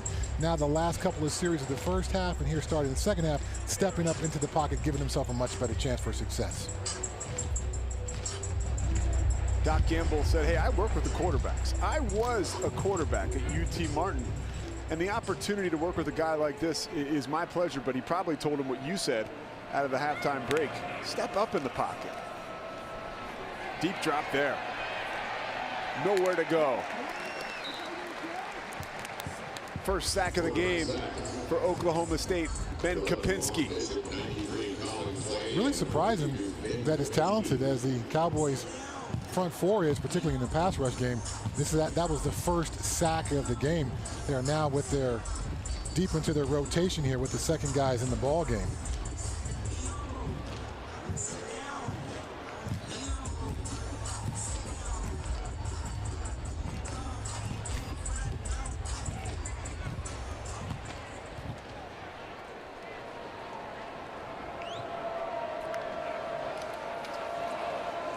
Second and 16. Swing pass to Cochran. Wrangled by Gay after a 3-yard gain. The receiver had his block set up for Cochran to cut back on the inside there. He chose to go around it, kind of ran himself into the tackler there. The structure of the play, where's that block going to be set? Where should I cut? Some of these basic core elements of offensive football. You're already going against an opponent who's got more skill and size and higher recruit star rankings and all that, but you don't give yourself a chance when you don't operate within the principles of your offense. 1 of 9 on third down. Wrapped up Kapinski again.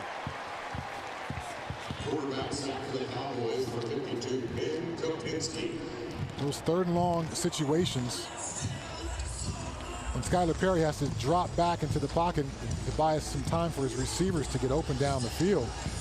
This offensive line just not up to the standards for that. Kapinski goes around the edge, slaps the hands down of Noah Hayes, the right tackle for the Golden Lions, gets himself the edge, and a nice sack of Skylar Perry. When you played smaller school opponents when you were at Colorado, what's the first thing you noticed to your advantage? Was it the size? Was it the speed? It's a little bit of all that. Obviously you're typically, just from a structure of the program standpoint, the training table is different at Oklahoma State than it is at Arkansas Pine Bluff. the athletes get more food in them. There's simply just more calories available.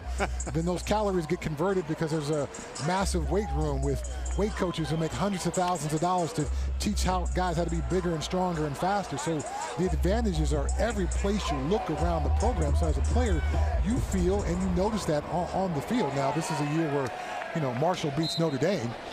So there's certainly some outliers to that, but for the most part, the different levels of football are clearly noticed by the players on the field. Gundy keeps it. And he has his bell rung by Kyrie Williams. 8-yard gain, but not without some punishment. I think Gundy's feeling himself a little bit too much after not having much pressure in the pocket in the first half. I thought the Golden Lions defense was taking this half off. Gets struck really hard there by Williams. Pitch and catch. Johnson with the completion. 18-yard gain. Another look at this. Wow. That little head fake that Gundy threw, that may have worked back in high school, but even though you're playing Arkansas Pine Bluff, that's going to get you blasted on this level of college football. Some more head hunting. Ryland Woods puts Gundy down. Second down coming. You know, we see this a lot in this offense. Spencer Sanders is the ultimate weapon at quarterback. Loves to tuck it and run it. At some point, though, or at what point, I guess I ask you, do you tell these guys to take it easy and stay healthy? I think that there's not much to prove at this point in the ball game. And clearly with these planned run plays, they're trying to get Gunnar Gundy some comfort with the running part of the offense. But sometimes discretion is the better part of valor. And you don't want to get your backup quarterback nicked up in a game that's completely out of hand if he can't go out there and protect himself. Personal foul, face mask, number 12, defense. 15 yards added to the end of the run, automatic, first down. So Nathan Seward called for the face mask. The player whose helmet came off does not have to leave the game due to the foul occurring against the helmet. He remained in the game.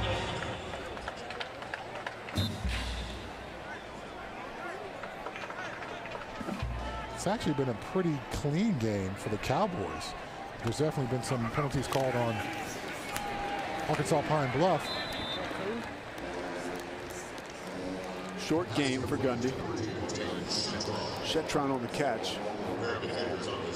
There's some of those strength coaches, and of course, there's the strong guy right there. Coach Mike Gundy has to like what he sees from his offspring. Doesn't like that. Oh, Brett Favre-esque. Tried to flip it to Cabanis. Oh, man. Yeah. Can we say risky? Can we say low percentage? Can we say, son, what are you doing? Yeah. You can flip a 4 or 5 yards, but you try to flip it 20 yards across a football field. That's just a dangerous, dangerous football play. Isaac Peppers was right there waiting on it. Cabanis. Yards after the catch into the end zone. And the walk-on for 6.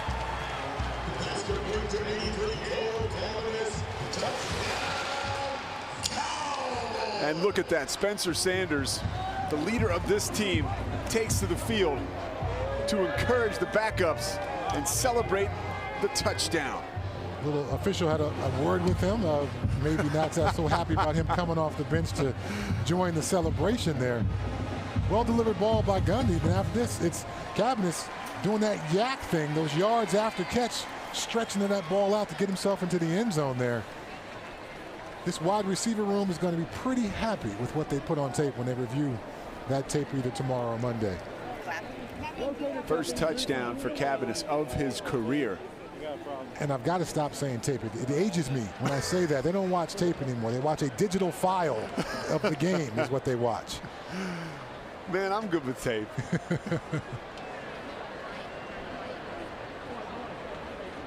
You can watch. Coach Gundy was saying as we get another look at this. They're playing on the field. They're checking it out. As you saw, Kyle Knox miss there. And then Kyrie Williams misses there. Ryland Woods came in late, but looks like it was too late, and they will get confirmation on the touchdown. But Coach Gundy said players, because of that access you mentioned, Chad, about the digital format and watching stuff on YouTube or wherever, they watch more tape than they ever have.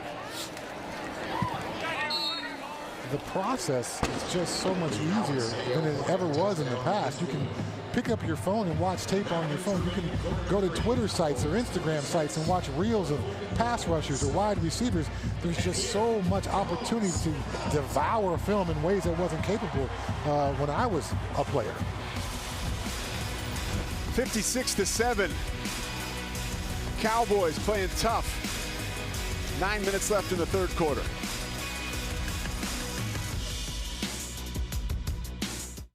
Back at Boone Pickens Stadium. You see the Jumbotron there. That high society football here at Oklahoma State in the Big 12 and high def. Chad, during the break you were telling us how it was a little different when you were a player. When I first got to the University of Colorado, we were still using film, like actual reels of film to watch tape.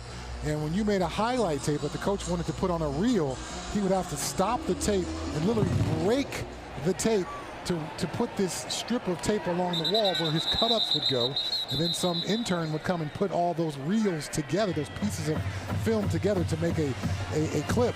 The spotter and the young guys in the booth are looking at me like I'm a dinosaur over here. So I saw it go from film to beta tape to then VHS tape, then to DVD. In my last year in the NFL, they started getting the digital files where you could go into the computer and watch cut-ups of what you wanted. That was back in 2007, my last year in the NFL. So, hey, dude, that's what happens when you play 15 years. Yeah, I saw the evolution of tape watching, as we call it. Yeah, but now these kids, again, they can, you know, anywhere there's a Wi-Fi network, they can get onto Wi-Fi and probably tap into the film center at the athletic department and football offices and watch tape whenever and however long they want. Jalen Macon, the new quarterback. We saw him hand the ball off to Kirsten Rogers. So that is all for Skylar Perry. A scrappy performance against the top-flight Oklahoma State defense. Making 7 for 10 on the season with 90 yards and a touchdown. Second and short. Quick pass. Terrell McCray on the other end of that. Skylar Perry left the game with 99 yards of total offense in his little bit more than 2 quarters of action. There were some self-inflicted wounds for the Golden Lions, and going against a top 10 ranked defense for the Oklahoma State Cowboys. If you're sitting at home and you hear that whack, whack, those are the pads that the Oklahoma State fans are just whacking on the side of the stadium. Chad, you said that could give you headaches when you were a player. It gets a little monotonous, no doubt. I think it's meant to be. Through the hands of Derek White. Incomplete forward pass, second down. Nick Martin was right there, but ruled incomplete.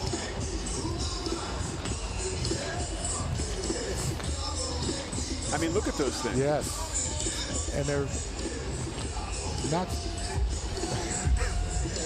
not too far away from the bench.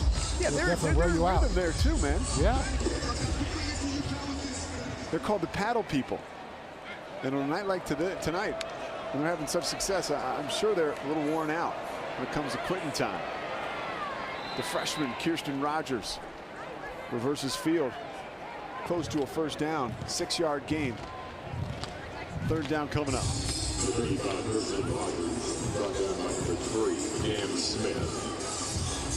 if you're Jared Mason, defensive coordinator for the Cowboys, you don't want to see any drop-off. You want these 2s and 3s that are out there to play to a high level, play to the standards of the Cowboys defense, do your job, do your assignments, play with high energy and effort. Third down and 4, upcoming for the visitors.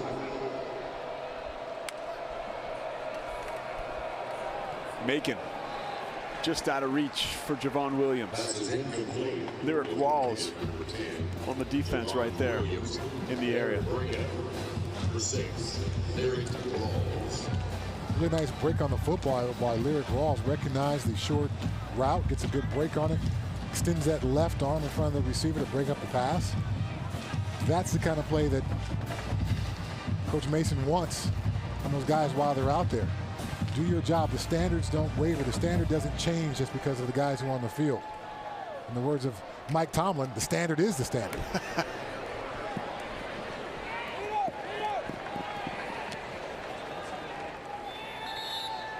44-yard punt. Josh Sanchez has gotten a workout today, but had a nice evening. Timeout on the field. 56-7. Oklahoma State leads.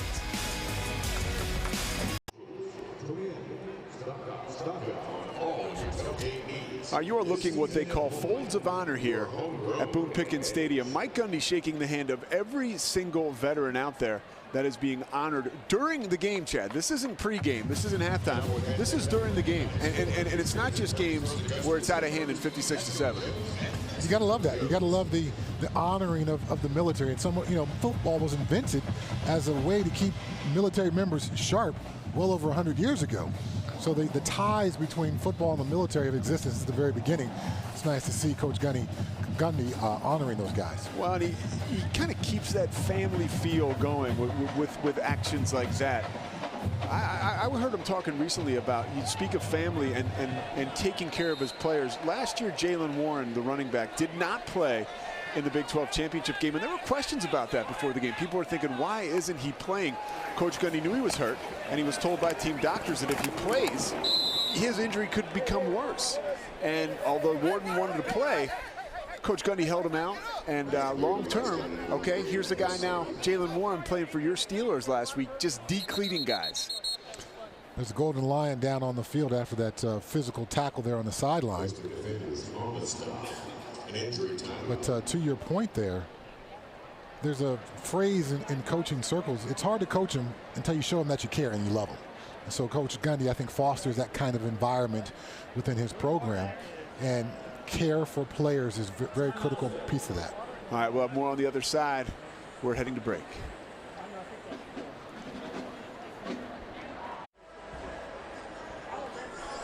So we went to break with Laprel Boyd on the field, injured, but you see him walking off under his own power. A great sign for the Arkansas Pine Bluff faithful.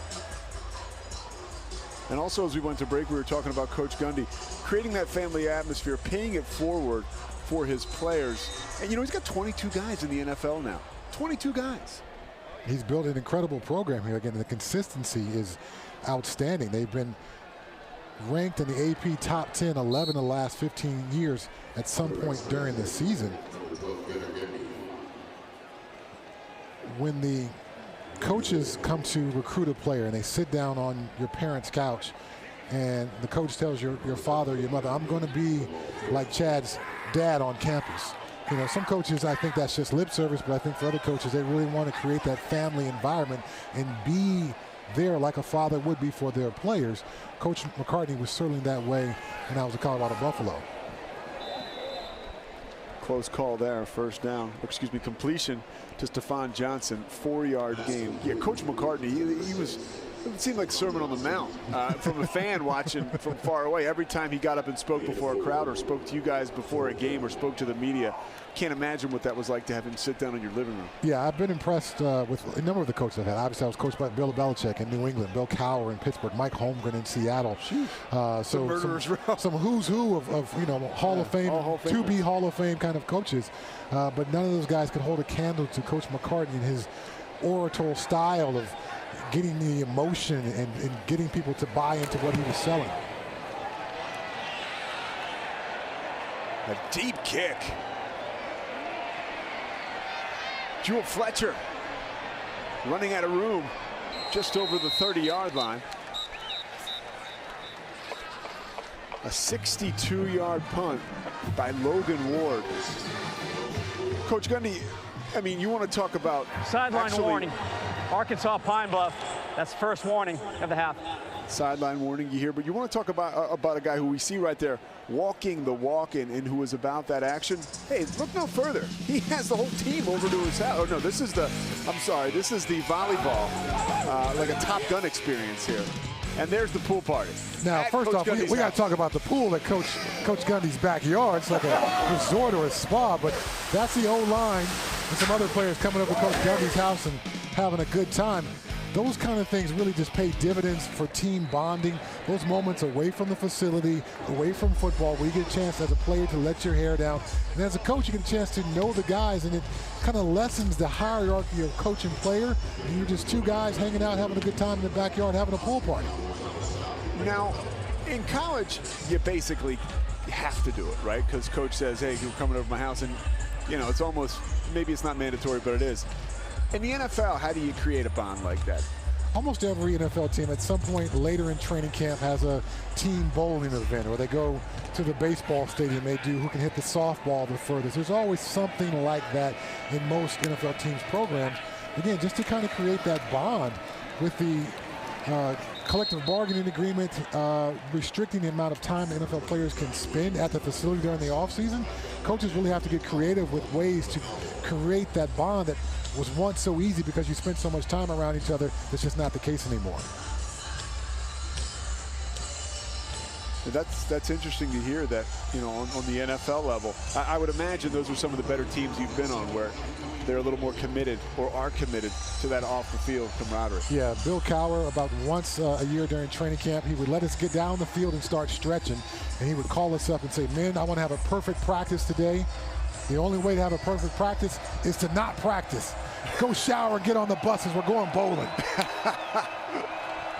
That's a good way to do it. Macon up in the pocket on 3rd down. Close to a first down and has his bell rung. And the big hit came by Jordan Regan. Rolling on the field is a fumble recovered by Oklahoma State. First down. Check that, Regan recovers the fumble. Macon feeling himself, making a couple of Cowboys miss, breaking some tackles, but does not put two hands on the football when the contact is coming to him. Gets that ball knocked out. The defender on his legs. Somebody comes up top, number 33, unloads on him. Absolutely unloads on him there. So Regan gets the fumble after Stevens. Tremendous hit by Stevens. Takes him to the woodshed. Yeah, that's a triple extension. Knees, hips, and ankles all got extension on that hit. Brought a serious blow to Macon.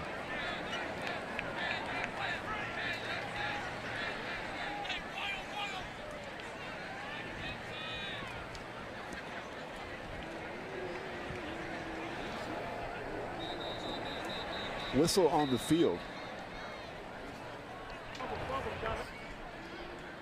The ruling on the field is a fumble recovered by the defense. Previous play is under further review. So replay official Jeff Hansen will have a look at it up here. That was, could it possibly be, and I'm kind of going off the cuff here, that it was a targeting? Well, Macon, as soon as he popped up off the ground, kept pointing to the ground like I was down, I was down. So we'll have to see if the knee was down before that ball came out. I didn't see any targeting. I didn't, you know, the new standard and one of the phrases they use in targeting is the player looking at the ground, the defender. Oh, he is kind of looking at the ground there, and that is helmet to helmet. Just a punishing hit, which causes the turnover. Donovan Stevens. We're getting word now from our truck that they're checking to see if the knee was down, that the hit was okay. So knee is down there, and hit comes after. The knee is sliding down. You can actually see the black bits of chopped up tires that come out of this turf. Right there, that's, oh yeah, that left knee is down right before that contact. Johnson is lucky to escape the targeting call there, because that was clearly helmet to helmet, and he used the crown of the helmet to deliver that blow. They really want you to have your head up, your eyes up as a defender. If your eyes are down on the turf and you're delivering a blow with the crown of your helmet, that is within the textbook definition of targeting. Man, do we love football, but boy, can it be violent. Yeah. The left foot is down. The question becomes, is the left knee down? You can see that foot starting to slide, kicking up that turf, but is the knee in contact with the ground? I don't see any of that tire popping up with knee contacting the ground. This is a difficult call for the officiating crew. Latu riding him to the turf there. Stevens comes along with a big hit. I think this is clearly targeting. I think that's an easy call, but apparently that's not part of what's being discussed here. And we had a chance, like you mentioned, to talk to officials before the game about the smaller crown on the helmet. Now it's a 6-inch circumference as opposed to before when there was a larger After review, portion of the real runner's estate. knee was down with possession of the football at the 43-yard line, which made the line to gain. There's also no foul for targeting. It's going to be 1st and 10, Arkansas Pine Bluff. I would love to get a officiating breakdown on how, now he was a runner. He was not defenseless, but even with a runner, the crown of the helmet, the defender looking at the ground, no longer with his eyes up. From my understanding, that fits the definition of targeting. Careful now. We spoke to the officials before the game. I felt like we were in a Top Gun class. You know, they will give us a breakdown. I'm looking forward to it. I'm curious to know. Because, I mean, at some points, you know, if you're a college football fan, you've seen plays where you go, no way that's not targeting, and it's targeting. And then we see this one, which it clearly appears to be targeting, and then it's not targeting. So, yeah, give us a little bit more detail so we can inform the audience. The freshman Johnny Williams over the right side. Raymond Gay makes the stop, but 15 yards reeled off before. Nice burst by Williams. One of the more successful running plays of the day for the Golden Lions.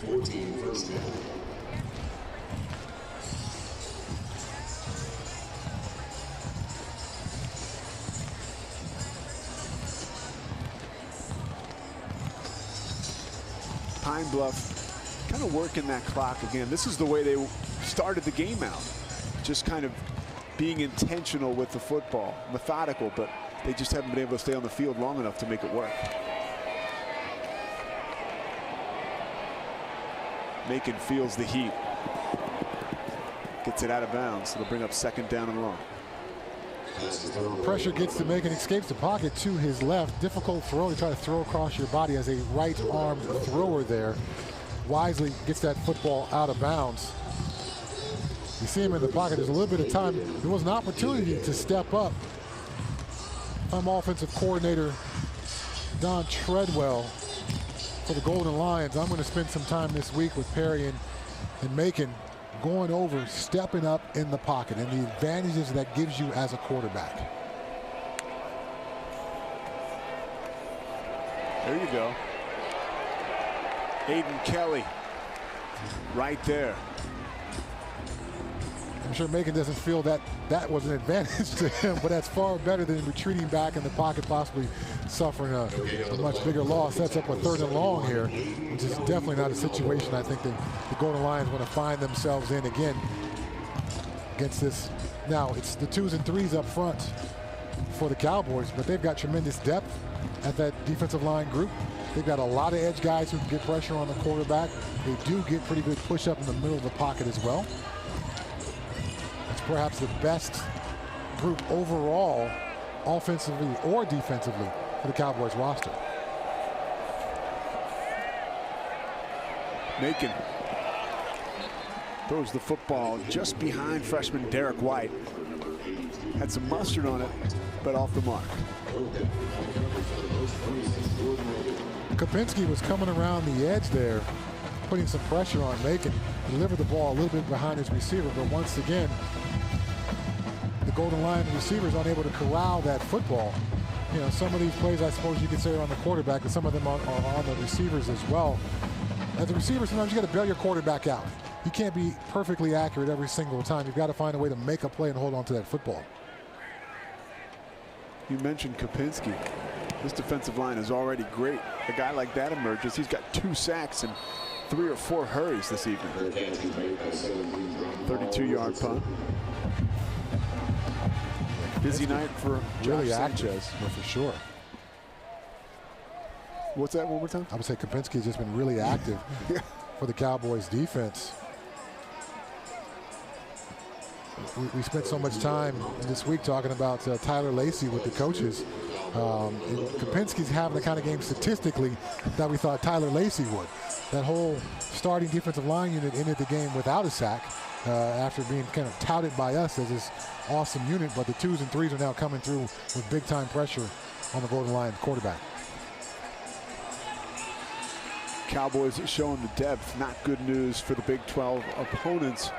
And Big 12 play starts 2 weeks from now against Baylor in a rematch of that Big 12 championship game.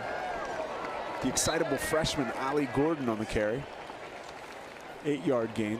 When you look at the Oklahoma State schedule and you see that they have a bye, you know, if you're as a player, you see it come so early in the season, is that a good thing, or is that something you're like, we don't need it right here? I think you would prefer a bye to be at least halfway through the season. 3/4 of the season is probably the best time to have that bye. Get you a chance to freshen up physically. Gets the coaches a chance to do some self-scouting. With only a couple games into the season, you lose some of that opportunity. There's not a lot of self-scouting to be done at this point. The end, third quarter. Timeout on the field. We've come to the end of the third quarter. 15 minutes left to play. It has been all Oklahoma State so far. Golden Lions running for their life. Oklahoma State running free.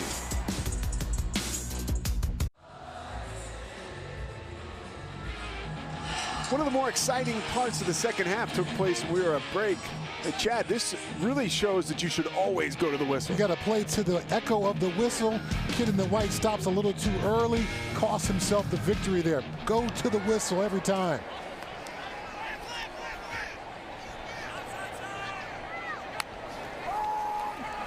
Fourth quarter underway. Gundy skips that one to the freshman Braylon Presley. Second down coming up.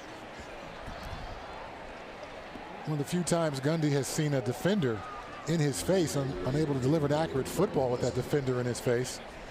Golden Lions not trying to make it as easy as it was for him earlier in this ballgame when he was standing tall in the pocket. Literally had his choice of wide receivers down the field. Oklahoma State coaching staff getting a good look at Gunnar Gundy tonight, who is getting his money's worth. Coming on in relief of Spencer Sanders, who was magnificent. That one just out of reach of Ali Gordon.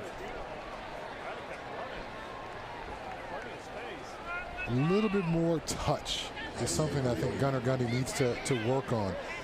Some of these short passes, he's delivering them a little too hot for some of his receivers. Again, you want your receivers to catch the football, but to give himself and his receivers a greater chance for success, just take off a little bit of that sizzle on some of these passes. Yeah, the one big miscue he's had was there was just a little bit too much English on the short pass to Braylon Presley. It slipped out of his hands and was intercepted by Nathan Seward. Showing moxie here. Across the 30. Run out of bounds at the 48-yard line. 25-yard gain. Caleb Knox on the scene. Gunnar says, okay, Spencer Sanders, you got some wheels underneath you. I can do it as well. Makes a guy miss right there. Outruns a guy to the edge and then uses the sideline to keep himself safe. Smart move. We've seen him been blasted a time or two by a Golden Lion defender. This time, smartly gets himself out of bounds.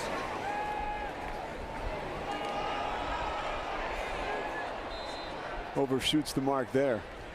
Intended for Stephon Johnson.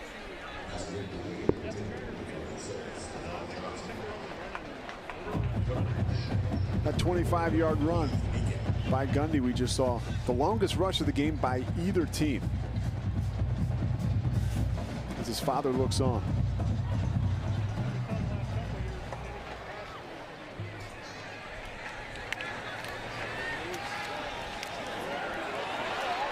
Ali Gordon springs into the secondary.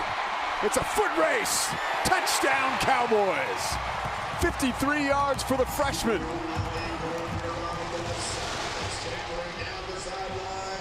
Absolutely no edge at all for the Arkansas Pine Bluff defense. No edge, no chance. Ali Gordon is off to the races.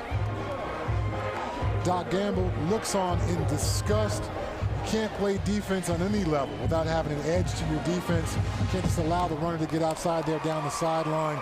Ollie Gordon out races the Golden Lions into the end zone. No edge, no chance. 6 points, Cowboys. Second touchdown of his career. Finished off Arizona State last week with a late rushing touchdown, or a late receiving touchdown. And that is the longest play of the year. That one we just saw, 53 yards for Oklahoma State. A lot of people excited to see Ollie Gordon. And they have seen him tonight. The freshman from Fort Worth for 53 yards. Huge smile on his face. Oklahoma State up 63-7. I wonder what that conversation's like. We'll be right back.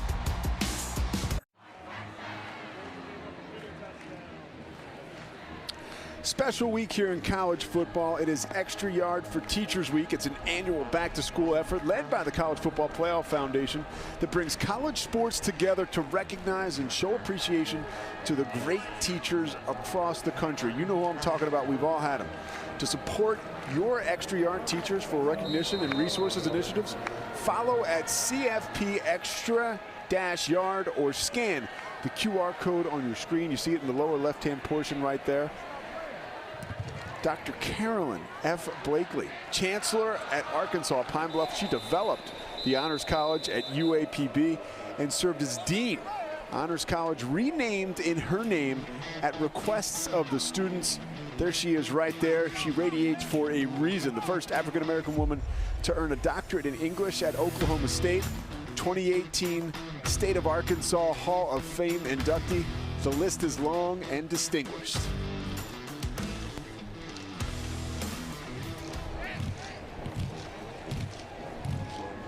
Chad, whether it was growing up in Southern California or whether when you were a student at the University of Colorado, who was there a teacher who inspired you in particular? It's going to sound kind of crazy because she's got the same last name as me, Miss Brown, a teacher in high school at John Muir High School. Just kind of took a liking to me and recognized, you know, from an athletic standpoint, I had an opportunity, but needed to do better in the classroom.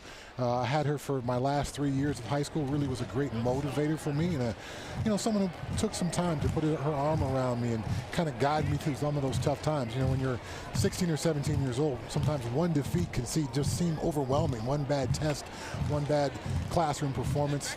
She guided me through those rough years, and tip of the cap to you, Mrs. Brown.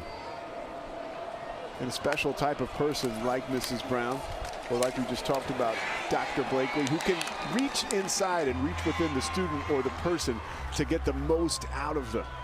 When at that young age, it's tough. Sometimes it's like getting blood from a stone. Yes, it's a difficult, I think it's even more difficult now with kids having so many ways to spend their time and so many distractions. Obviously, we've got the whole world in our palm of our hands with our phones. Trying to engage kids today is probably even more difficult than it ever was. Aiden Kelly with that big tackle there, the tackle for loss on second down. Third string defensive tackle, but those guys, again, trying to play up to the standards of that room. That room is considered a leader on this football team. That defensive line room, those guys playing at a high level right now. Macon swings it to Kirsten Rogers, and the freshman across the 40. And is wrapped up down the field after a gain of 32 yards. Looks like it was a blown assignment. Linebacker didn't get out far enough into the flat to cover that route. Ended up being in chase mode down the field there. And that was Deshaun Brown, who eventually chased down Rogers. Inside of 12 minutes. Love the effort for Deshaun Brown, just not the execution of the assignment.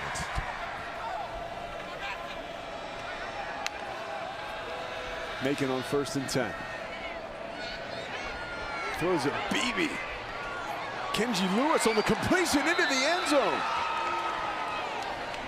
38 yards. the freshman from Memphis, Tennessee. Best offensive play all game, or maybe that, or the second best offensive play after the touchdown earlier to Raekwon Prince, but that time an absolute dime from Jalen Macon to Kenji Lewis on the left side of the football field, right in front of the. We'll see if he steps out of bounds here, trying to avoid the tackle. Right Earlier there. on the field, there's a touchdown. Previous play is under further review. Yep, that left foot is clearly out of bounds there. It's going to be brought back, what is that, the 13.5-yard line. Tell you what, with that 13.5 there, you're making Mrs. Brown happy for sure. That's attention to detail. She wasn't even my math teacher. But even the touchdown earlier to Raekwon Prince, that ball wasn't delivered so well. It was more of a great effort by Prince to come down with that touchdown. This time a really great throw by Jalen Macon. He just needs Lewis to stay in bounds there. He put the brakes on, and Bierman went right by him. But looks like that left foot is definitely on the chalk. You're gonna age yourself. Now you're talking about chalk. These things are painted nowadays. After review, the runner stepped out of bounds at the 13-yard line. 1st and 10, Arkansas Pine Bluff. Back to the drawing board for Macon and company.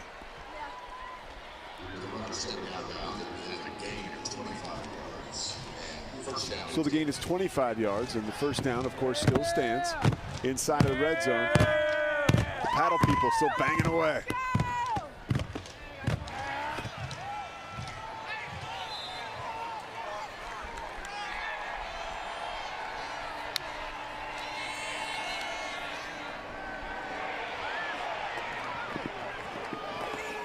McCray with the grab, and he's pushed out of bounds inside the 10-yard line. 8-yard gain.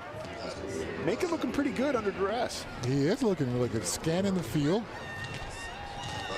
He was trying to go deep into the end zone. That receiver was covered. Looked at his intermediate route. That was also taken away, then threw out to the flat there.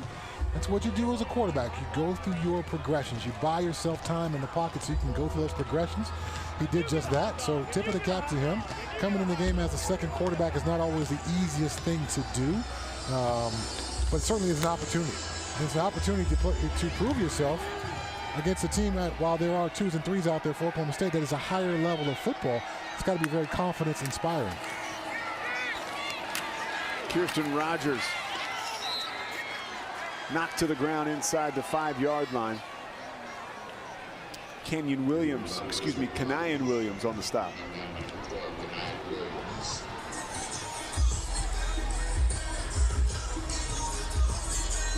Third and very short, but an opportunity for the Golden Lions to build something, put together a couple of steamable drives down the stretch, get on the board and keep it rolling. If you're Derek Mason, it's an opportunity to work on your short yardage defense. Young fellas, step up, execute the assignment.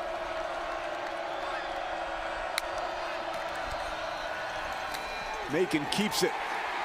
Nowhere to go. Wrapped up behind the line of scrimmage by Borelli. Nice job by Borelli stepping up. Somebody's responsible for the quarterback on those zone reads. If he doesn't get the ball to the running back, Borelli reads it. Good job with his eyes, good job with his keys, and then a really good job attempting to make that tackle. It looks like Macon got enough to convert the first down there. 8th play of the drive.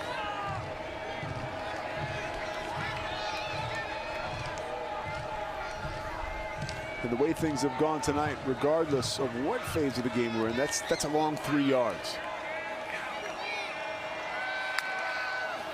Rogers in motion. Macon floats to the left. In and out of the hands of Javon Williams.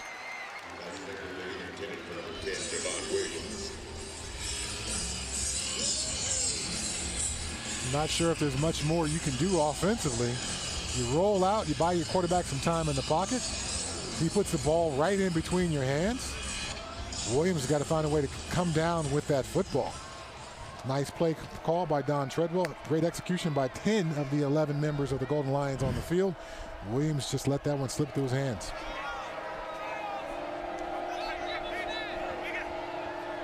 And a lot of drops tonight for Arkansas Pine Bluff in a game where there was very little room for error. Macon with some time fires at the back of the end zone, and we talked about drops. Kenji Lewis can't hang on to that. Another drop. I know these balls aren't perfectly on target, but at some point your wide receiver room needs to bail your quarterbacks out. These are not poorly delivered footballs. He had to jump up a little bit and extend his hands high, but that was certainly a catchable football. You can only imagine what's going through the mind of Jalen Macon. A lot of missed opportunities. We talked about the Cowboys receiver room being really happy when they're watching film. This Golden Lions receiver room, they will not be happy. There's just far too many drops and blown opportunities. Rodgers in motion. Macon goes to the safety valve, and Rodgers too fast for his own 2 feet. Rolling on the field is an incomplete forward pass. 4th down. That is 3 drops in a row. 3 catchable balls delivered by Macon, and a 3rd drop in a row by Golden Lions receiver. Rodgers was on the move before he pulled it in. 4th down. We'll see what kind of resolve Macon can show here. 63-7 inside of 9 minutes in the 4th quarter. Pete Souza alongside Chad Brown. It has been all Oklahoma State so far.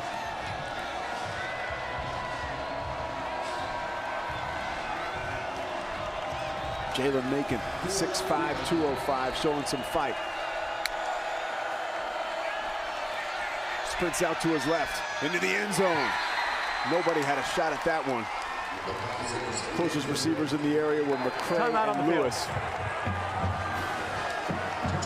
Turnover on downs. 8:48 left in the 4th quarter. 63-7. Cowboy culture flourishing tonight.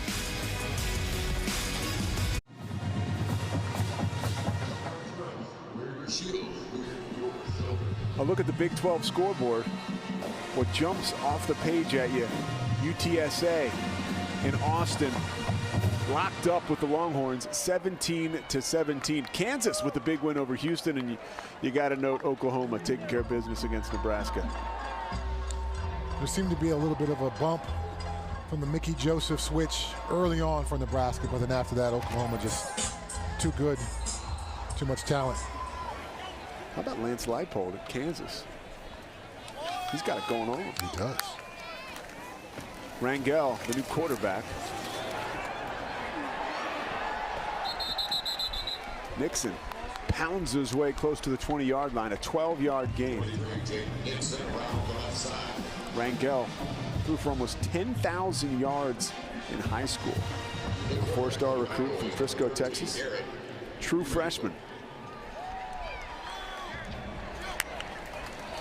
First action of his career.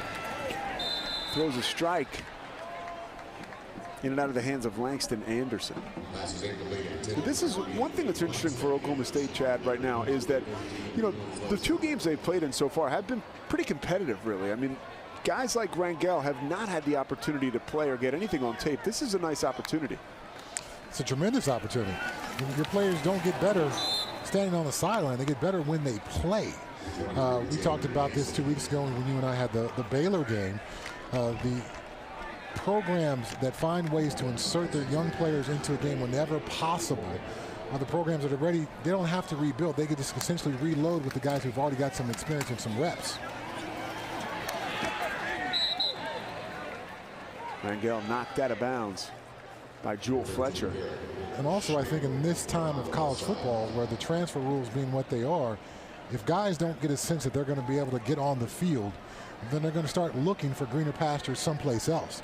Where can I play? I don't play here. I want to play. I came to school to play football. So, yeah, I think there's also an added emphasis and need now because, yes, every year you have to re-recruit your entire roster and try to find ways to keep them all happy. Yeah, that is a magnificent point. Getting guys reps is so important just to kind of feed that beast that is the ego that wants to get out on the field and wants to play. And you know, you're sitting behind somebody at a major college and you're a 4-star recruit, you might start looking elsewhere. Fletcher loses the handle. Comes up with it inside the 20. Nice kick by Logan Ward. Timeout on the field. 52-yard punt. Nothing doing on the return. 63-7. Cowboys in control.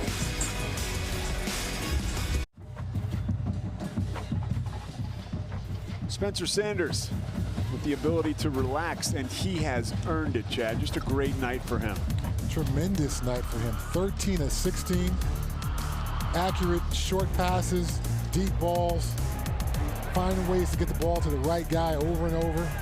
4 touchdown passes, ties a career high.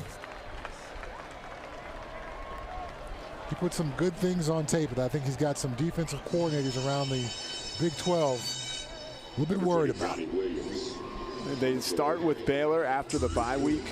And he is a guy who Mike Gundy has said has mastered this offense. He said the hardest position to play on this entire football team is quarterback. So in his 5th year as a football player under center at Oklahoma State, he said with the experience and the knowledge that Sanders has built, he should be a force to reckon with as they get into the Big 12.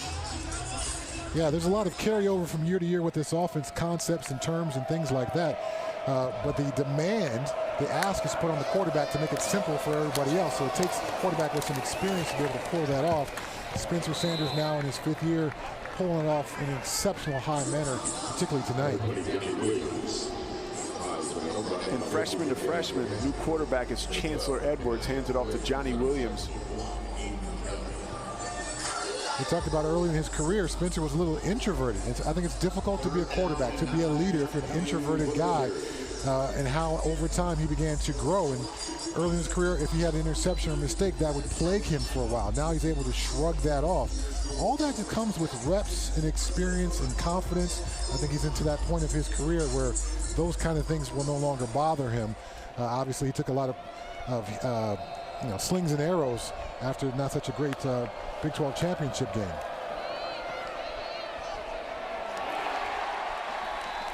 Nowhere to run.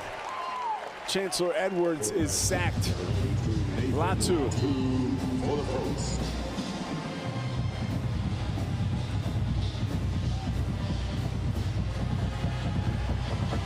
4th and long.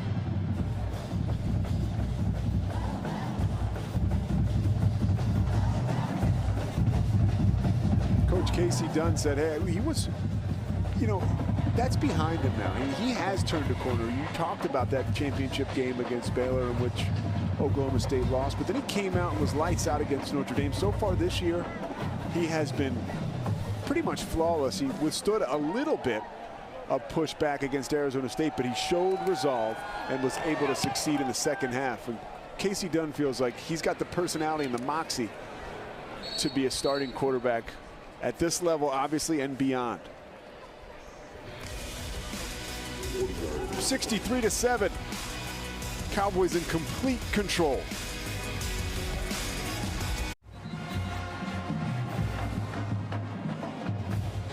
You are watching Big 12 Now on ESPN+. We are live from Stillwater. Oklahoma State commanding lead. This season, you don't have to wait for the weekend for your Big 12 football fix. Introducing the Big 12 Football Weekly Show presented by Old Trapper Beef Jerky. We're talking about highlights, breakdowns, and special guests. If you're a Big 12 fan, it's really a can't miss. It's an hour long. It's on every Wednesday night at 7 Central. And you can only see it on Big 12 Now on ESPN+. Cowboys continue with tempo. Rangel out of bounds after the carry from Zach Middleton. Pass is incomplete. Number 13, Rangel. Brings up 3rd and 9. 3rd down and 9.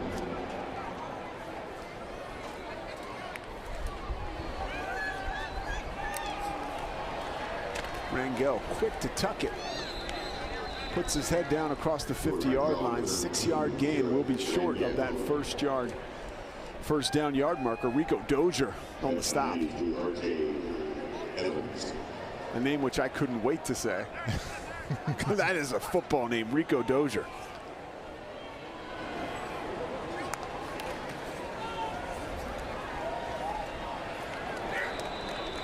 Middleton can't find his way to the first down. Bring up fourth down. Isaiah Ward on the tackle. Short game. Mike Gundy and the Cowboys closing in on their 11th straight home victory, the longest streak in school history. Just another reflection of where this program is today in October, or September, I should say, rather, of 2022.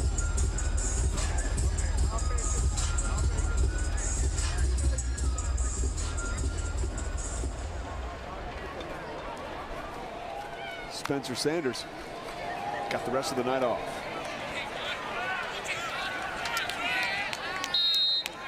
Very well-deserved break for him. He was really dynamic in the first half.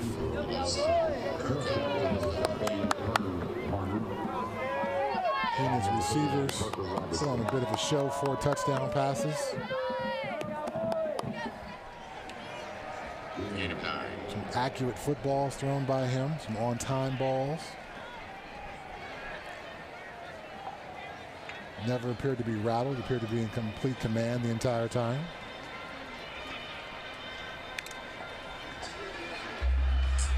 And they have 1 week off, and then that blitz in the Big 12 in conference starts with Baylor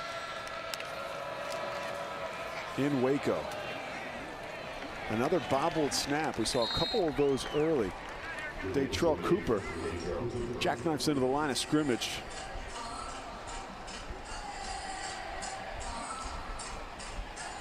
The second center is in for Arkansas Pine Bluff. Love. So the snap issues that were in the first half were Jones at center. So it looks like both centers find a way to be a little bit more accurate with those pistol and shotgun snaps. 3rd and 1 for the freshman Chancellor Edwards from Mesquite High School in Texas. Not too far from Stillwater, Mesquite in the northern part of the state. Close to the 40-yard line. They're going to move the chains, first down.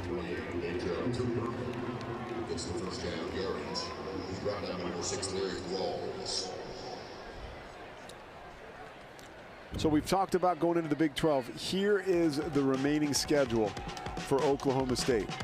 It certainly doesn't get any easier after this week. No, Baylor will be a tough contest, no doubt about that, but I think most in this program and around this program are looking forward to November 19th against Oklahoma. That's going to be the very telling game of the year. Shoulder fake for Edwards. Overthrows Cochran, rather Lewis.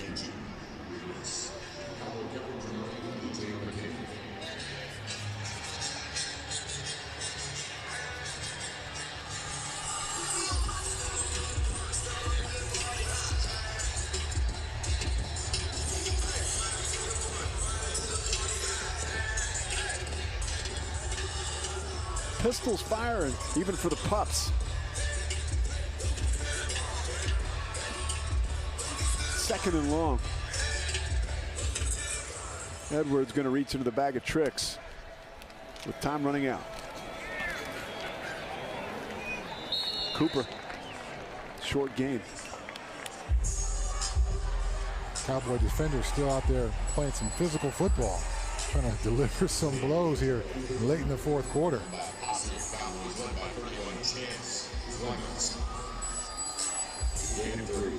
Closing in on bedtime. They have to like what they've seen.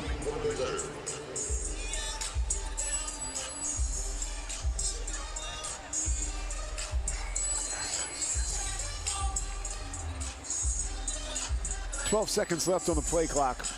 What could be the last play of the game.